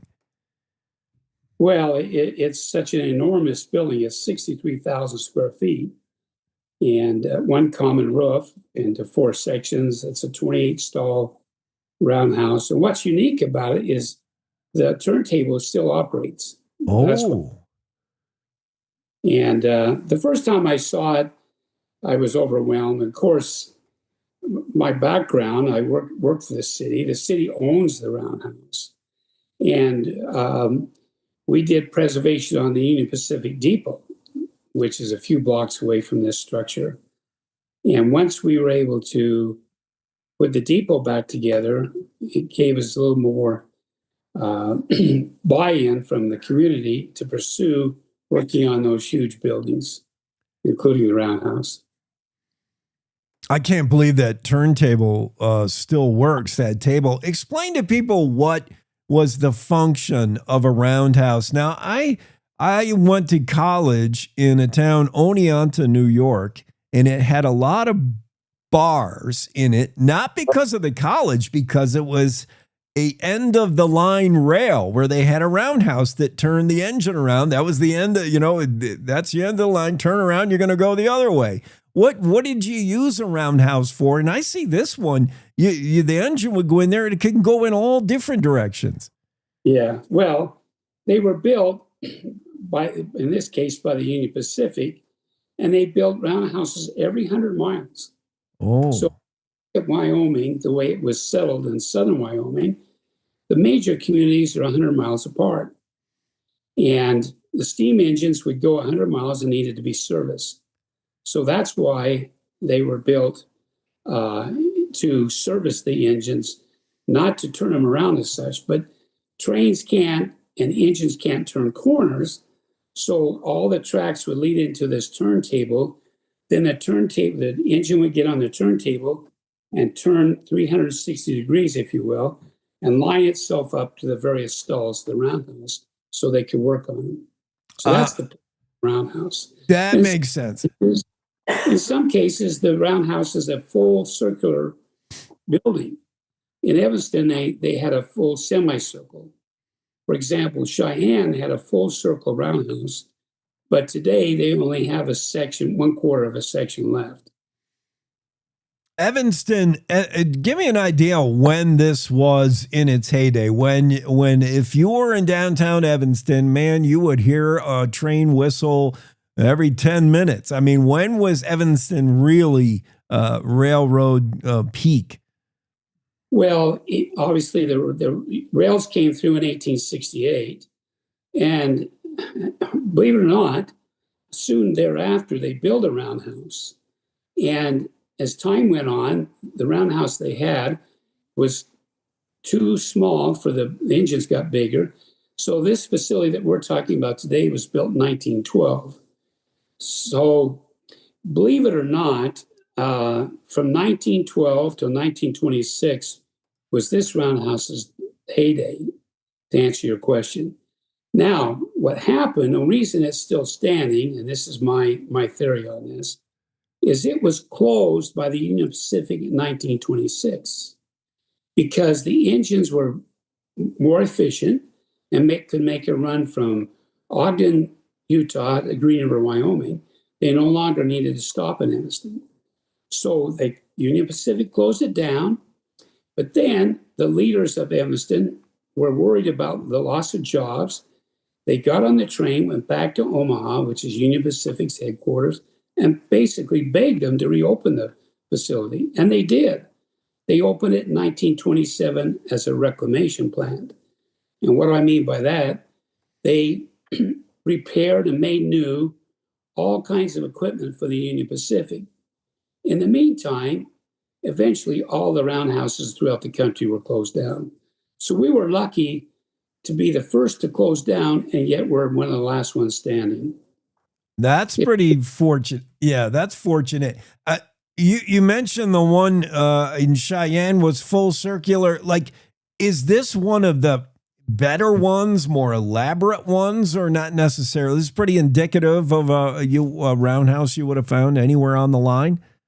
Well, yes, I've seen, I don't know exactly how many are left in the United States in the landscape out there, but there's only a few. This it's just a high ceilings, 20 foot, 30 foot. So it gives you a sense of enormously, a big building. I've been in roundhouses with smaller scale, but yeah, this one and the one in Cheyenne are about the same size. So I mean, it's hard to believe that Union Pacific and other rail lines put such capital investment into these things, and they were relatively short-lived and went out. You know, this one did have a second life for a little while, and then what happened, Jim? It just became an empty place where teenagers went and had parties or something. It just fell into disrepair. Yeah, what happened is the reclamation plant had a life from 1927 till December 31st, 1971, when the Union Pacific closed it down for good. And then basically it sat there for over 20 years without any maintenance. And what happened is in 1973, the Union Pacific quitclaimed the property to the city of Evanston. And in 1973, the city of Evanston was not their revenue was short, and they didn't have a lot of money to maintain that site. So it sat in disrepair for many years. Luckily, a tank car company, Union Tank Car, came along and leased the property and used it, and that more or less kept it stable somewhat, although when we started working on it, the roofs were leaking, and as you're right, the bums would stay in the place, the children and kids would throw rocks through the windows. It was in deplorable condition when we started to restore it. Yeah, and that effort, and like you said, the city of Evanston had this property conveyed to them at a time where they're like, "Oh, thanks. What are we going to do with it?" But you saw, you thought, man, this thing has gotten this far. This is over 100 years old. It's not in that bad a shape. Let's restore it. All it'll take is a whole lot of money. And you said in the story here, there were a lot of naysayers that, what did they say? Jim, you're crazy. Let this thing just fall apart. But they definitely did. You're absolutely right. Yeah, you're wasting taxpayers' money and so forth and so on. And really, the success of the building today is because it's used. Yeah, it's become a community center. And in Evanston, in the private sector, there's no lodging facility or large hotel that has convention facilities. So this building filled that void. And I think the success of the project is because it's used constantly by the public. It has a new life. The architecture, the structure is so cool. It's rich with history for sure. And it's just, I mean, preserving something. You're not going to find these anymore anywhere in America. It's really cool. Yes. Yeah, that's correct. We were very fortunate to get on board a architect that was sympathetic to the industrial feel of the buildings. We didn't want to, as far as landscaping go, we didn't want to put a bunch of lawns in. We wanted it to be where people were comfortable in walking around the site, but we didn't want to have it with immaculate lawns and those type of things, because that's not what its history was. Yeah, so I see. You honor what it was and that functionality and use, but that's not what it's used for anymore. You just kind of repurposed it, but you kept in all the things that made it great. I wouldn't have thought like you needed an architect who does stuff like this, who has an appreciation for things like this. Well, the building's on the National Register of Historic Places. Yeah. We wanted to be real careful to honor that listing on the National Register, and we were able to do that.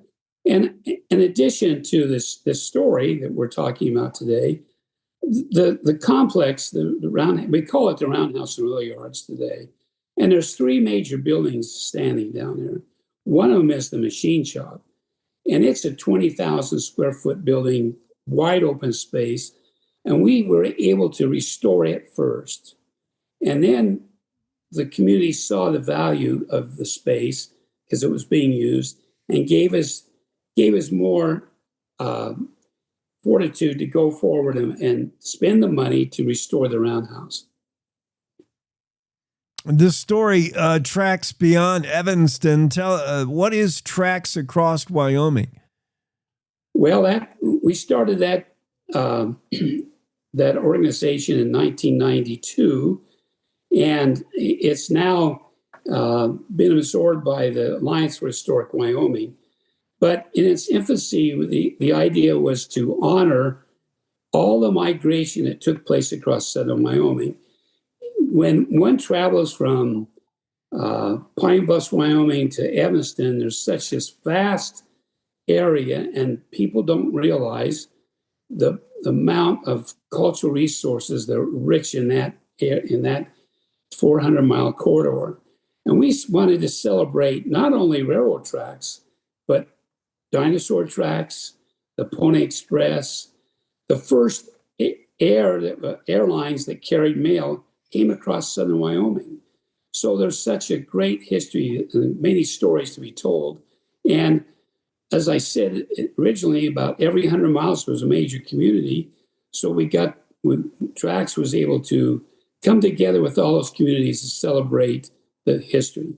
And we were able to work together and save precious cultural resources in every community.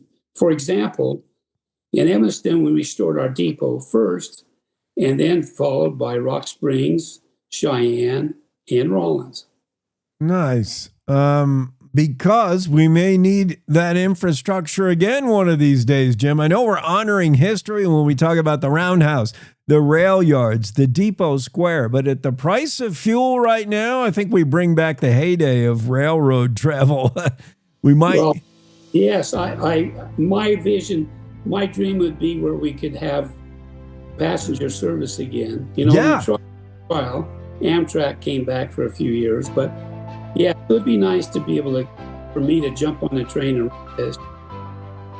I'm with you on that one. This is not just about preserving history. It's about building a future, maybe. But I love what you've done in Evanston. I mean, that needed to be capped. That needed to be honored, that whole history. Union Pacific, the rail, the Roundhouse looks fantastic. Thanks for all the effort. When they told you that was wasted effort and money, Jim just got it done. Jim Davis with us. Thank you. Read the story by Renee in the Cowboy State Daily. Jim, have a great weekend. Thank you. We're going to get with the governor next. Are you still throwing money at boring advertising that nobody remembers? Cowboy State Daily Radio is where Wyoming talks, laughs, debates, and actually pays attention. Your customers are not only listening, they're talking about the news of the day. So why not put your business in the middle of the conversation? From sponsored interviews to powerhouse statewide campaigns, Cowboy State Daily Radio delivers your message with an exclusive Wyoming reach. Contact Piper Fenimore today at piper@cowboystatedaily.com. You're listening to the Cowboy State Daily Radio Network. Wyoming is a place of unlimited potential, a place that inspires us to dream. Since 2014, Wyo Lotto has given back over $180 million to our great state through transfers, winnings, commissions, and more. Dollars that have gone directly into your cities, towns, and counties. Dollars that have changed lives and set dreams in motion. Thank you, Wyoming, for a legendary 10 years. We can't wait to dream up what's next.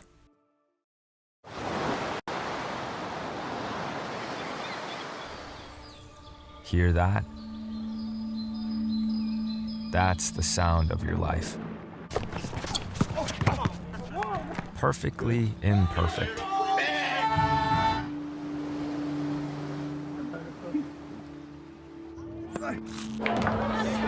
Beating in rhythm to the world you've created.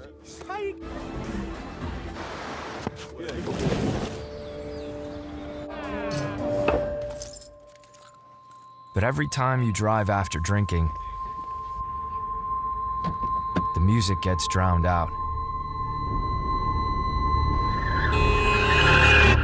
Your life sounds pretty great. Don't let a buzz ruin it. Buzzed driving is drunk driving. Don't drive buzzed. Whether it's our stories, the warmth of our laugh, or our family's secret sauce, we all bring something different to the table. So make some space. The power of connection is waiting right outside your comfort zone. Learn how you can help strengthen your community at belongingbeginswithus.org Wyoming.com/team up.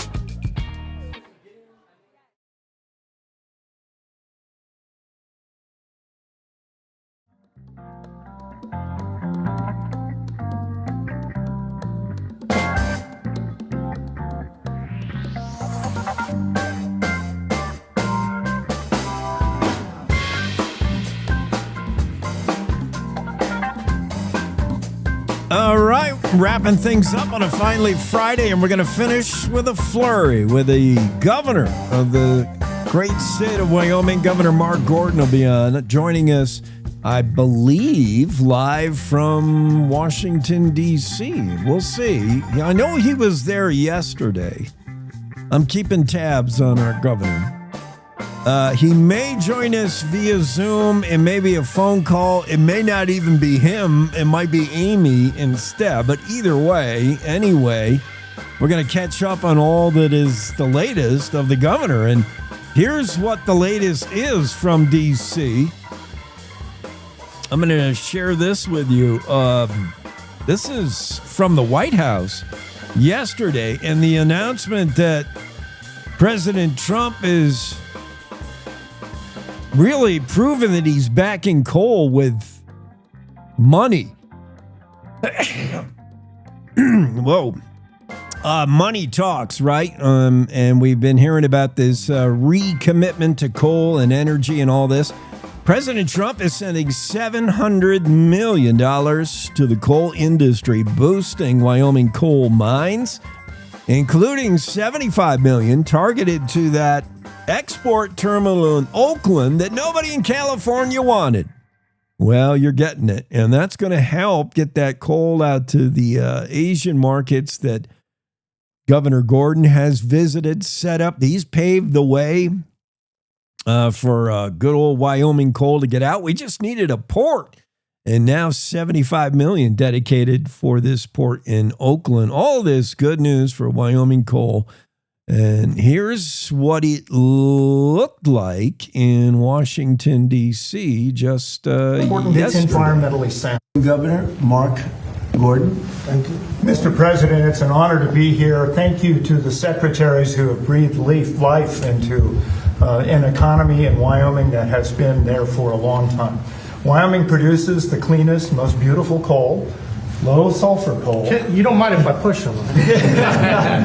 And it's fun because we have a chance to educate our kids. Now, let me just talk a little bit about the other side of this. When a kid grows up in Wyoming, their education's paid for in large part by coal severance taxes, by the royalties that come from mining that coal that was shut down by the Democrats. When they have a chance to get a job, they can go look to the coal mine. And it's not just digging coal the way we used to, it's high-tech jobs. You know, at this point, we don't mine coal the way we used to at all. It is very, very technologically proficient. And what's more important, it's environmentally sound. I would invite you to come and look at the reclamation that's happened in the Powder River Basin, and we can demonstrate that it's environmentally sound, that actually wildlife populations thrive and do better. Today, Mr. President, I really want to talk to you a little bit about our recent so trip cool to Japan see. and to Taiwan. Both countries that were going to forswear coal. Wyoming's governor talking with all those folks, press conference right there in the White House. That happened yesterday. And President Trump called Governor Gordon a pretty good guy or something like that. He's a good guy. That's high praise from President Trump. And yeah, that is great doings, great news for the state of Wyoming. And the story, by the way, is in the Cowboy State Daily. I'm trying to make this video stop for 1 second. How do I do that? Yeah, the story from Claire McFarland. President Trump sending $700 million to coal industry, boosting Wyoming coal mines, including money earmarked for the construction of a coal export terminal in Oakland. And really, that, as far as I understand, is about the only thing we lack, we being Wyoming, of getting our coal out to exported out to nations that want it, that are eager to buy it. Man, that's all good news for Wyoming. We just needed that coal export terminal in Oakland. That was all held up with environmental concerns, and now that's been, looks like, paved over and moved out of the way. We figured that out, and President Trump is just ready to spend some money on coal. Good news for Wyoming, certainly. Also, there was other good energy news as well. Oh, yeah, it was the coal fire plant, and our buddy Cyrus Western involved in that. The EPA announces a push to rescue Dave Johnston coal plant near Glen Rock. This could be also really good news for Wyoming and Wyoming coal.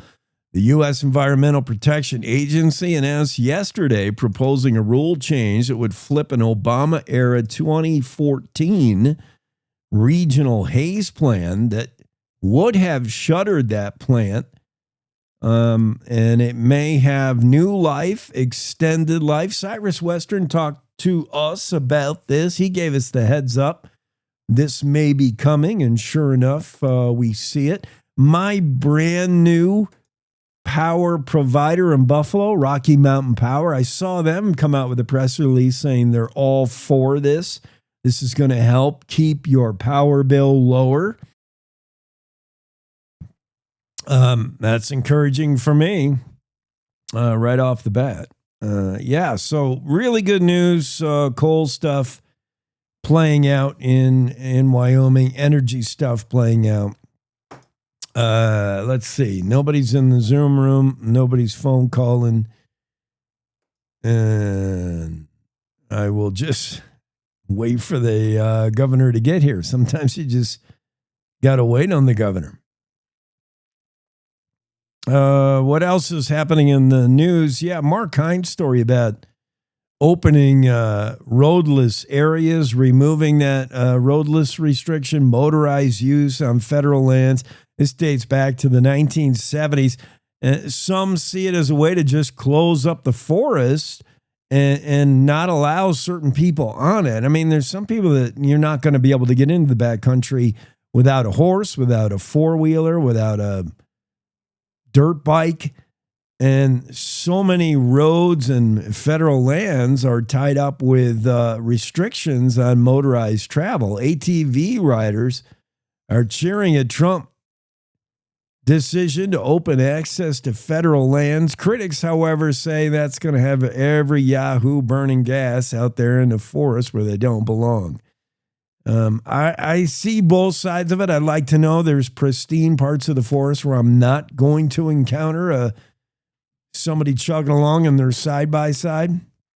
But I also acknowledge, especially in Wyoming, we have huge swaths of forest land and backcountry that even if you were allowed to access them in a motorized vehicle, chances are you were not going to see too many people out there. We got a lot of land, a lot of country. Some of it we have to get to log a little bit, or we're going to be fighting constant wildfire challenges. Wyoming Attorney General, that'd be Keith Couts, he's opposing Trump's reclassification of marijuana as medical. Marijuana is now going to get bucked down to Schedule 3 or whatever it is. I like AG Couts. I hate to be too anti-pot, but I kind of am.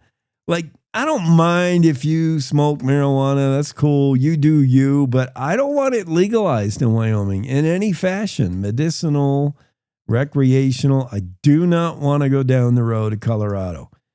And Wyoming Attorney General Keith Couts' office objects to Trump administration's switch, at least as far as it applies to Wyoming's enforcement. May 27th notice, AG Couts said that he doesn't like the idea of marijuana as a Schedule 1 drug reclassification. The question, Kaut said, of whether to remove any type of marijuana from Schedule 1 of the Wyoming Controlled Substances Act is for Wyoming legislature and should not be done through the administrative rule-making process.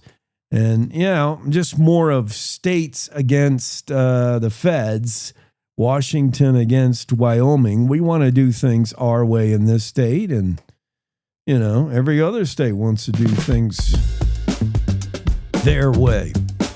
All right, let's see if we can zoom in the governor here or somebody in the governor's office. We go to the Zoom room and Amy Edmonds. Is this Amy or the governor or both? Well, Jake, I hate to disappoint you, but it's just Amy Edmonds. It is not a disappointment.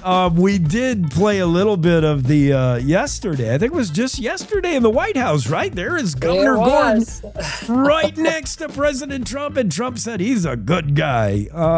Huge. Pretty exciting stuff, wasn't it? Yeah, very exciting. That's big news for Wyoming coal. Certainly this Oakland port, which, was all tied up with garbage, all tied up with environmental protection stuff. I think we got that figured out, and now money committed to it. This is all great news for Wyoming. It is. It's huge news for Wyoming. The ability to get our coal off the West Coast is just tremendous. And I think the governor, obviously in his comments yesterday in the Oval Office, wanted the president to know, first of all, how grateful he is for all of his work. And secondly, just how important this is for Wyoming and Wyoming's future, for jobs and for an industry that has been the backbone of this state. I love the way Governor Gordon emphasized right up front. He seemed to be positioning Wyoming coal, the way we mine it, the way we do it now, as very technologically advanced. I think he wanted to make sure the president understood, and anybody listening into that press conference understood, Wyoming does coal in a new way. Your old image of polluting the air and all this, Wyoming is next level coal producer. No, that's exactly right. And the future for coal is very, very good. And Wyoming is at the forefront of all of that. And obviously, the governor has spent so much time working with our partners in Japan and Taiwan, looking at all of the advanced technologies that they want to do. So I think it was a great opportunity for him. It was very exciting. And, I don't think he wanted to pick fun at the West Virginia governor, but I think he enjoyed reminding them that Wyoming has the cleanest coal. That was funny. I saw that exchange, but I didn't understand the significance of it that was kind of funny. So it looks like Governor Gordon's now, I think, 2 years of the trip trying to, create a pathway to these markets in Taiwan, Japan. It looks like this is going to be very fruitful. Here we go. Yeah, it really does. I mean, it will be an amazing thing when Wyoming can start shipping coal west and off the port. And I think, it has been so frustrating that was completely shut down. And this idea that 3 states own a coastline that is the coastline of our country and not just their state.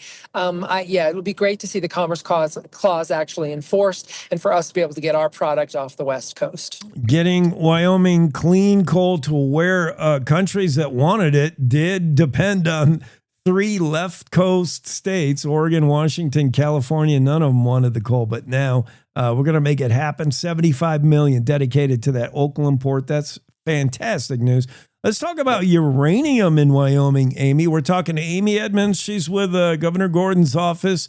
Uranium, Wyoming's poised to be top to bottom in as far as uranium mining. Perhaps, one day we can enrich it and do the yellow cake here and then shove it into a power plant or something. We're right on this. We are. Wyoming is one of the leaders in yellow cake manufacturing. We're so poised to help our country.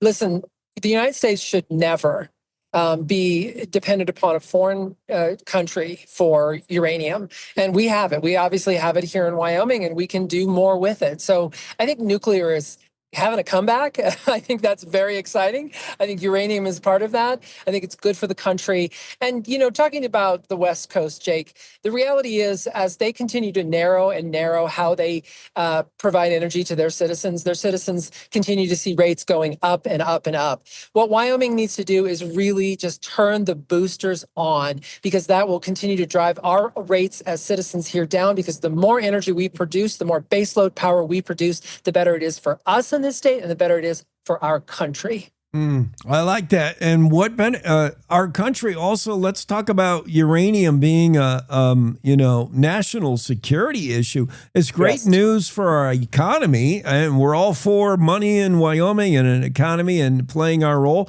I like the idea of Wyoming playing a role in national security, and I'm sure President Trump likes that too.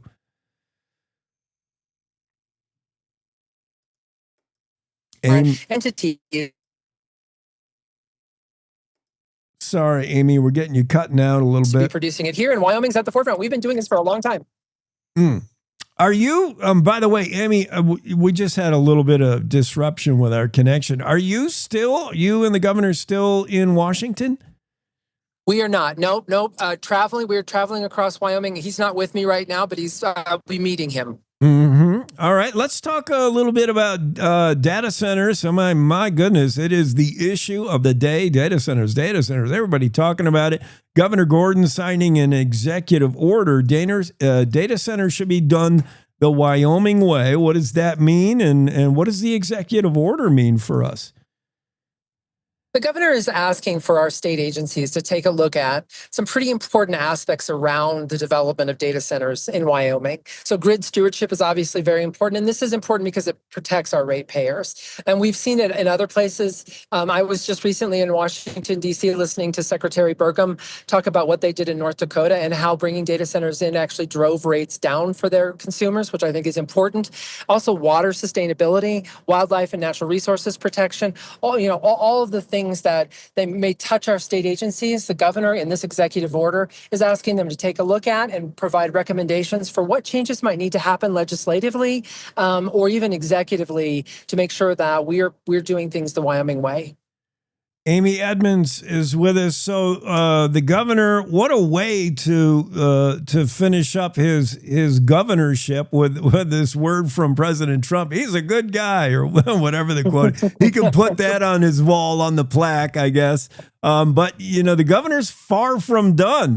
What a time now to kick off an Essentials Tour kickoff. What is that about?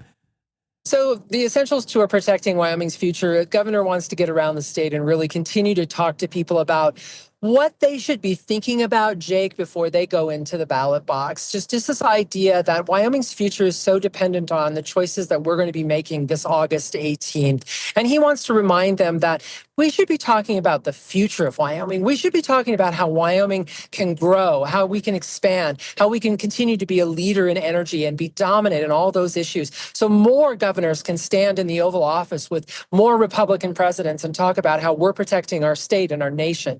These ideas about the future for our kids, for our families, for the next generation of Wyomingites, he wants to make sure and remind everybody about that. You know what I hear come out of the office, and I'm sure it's intentional, is this isn't just lip service. I feel it. Wyoming is at a crossroad. We are at this point in the road, a fork in the road, and we have a whole bunch of blue sky runway going this way, and we have, unknown going the other way. We are poised to do something here. We got to make the right decisions. That's right. That's exactly right. And he just wants to, he's not about going out and telling people who they should vote for. He wants to tell them how they should engage with their candidates and what they should be asking and what he'd like them to think about and be focused on. And we do have blue sky in front of us, as you say, Jake, and I think we need to reach for it. And the decisions made on August 18th are really going to determine a lot of our future. Well, thank you for coming on, Amy. We look forward to the next time we can get with Governor Mark Gordon, but it was so cool to see him right there in the Oval Office with President Trump. Wow, great news. Thanks, Jake. You bet. Cowboy State Daily Show with Jake on a finally Friday and running down out of time. Don't forget tomorrow, June 6th, D-Day. I was listening to a radio program yesterday on It was talking to somebody who was on the beaches of Normandy, and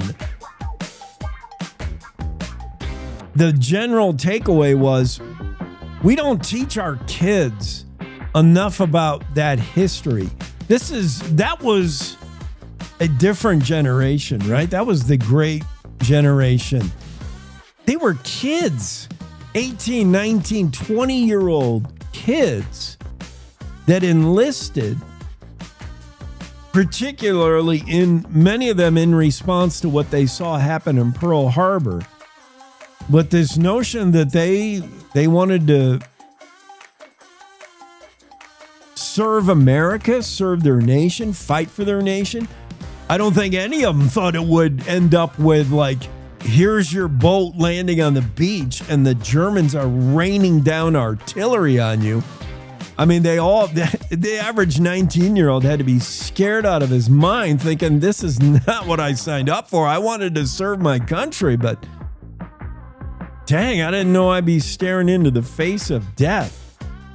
D-Day tomorrow. Never forget the greatest generation, because I have my serious doubts on whether we would ever see people like that again, who put country first, who put anything first other than themselves. The generation we have now, I don't want to disparage any generation now, whether it's X, millennial, whatever we're up to, but they were not like the generation of World War II and D-Day and those men and women who signed up to serve this country, and some paying the ultimate price.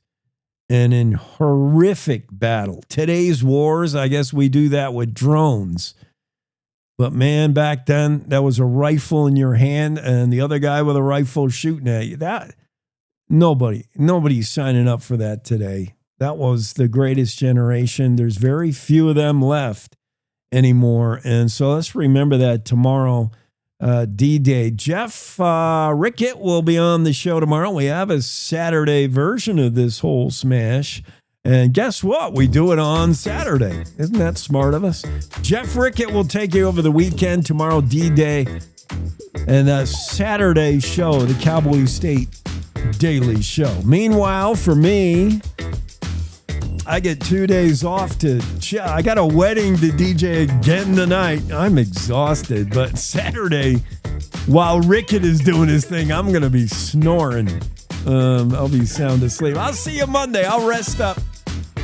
And I'll get with you Monday. Our producers are working on booking an exciting show for you next Monday. You're going to love it. Until then, everybody have a great weekend. Cowboy State Daily Show with Jake, signing off.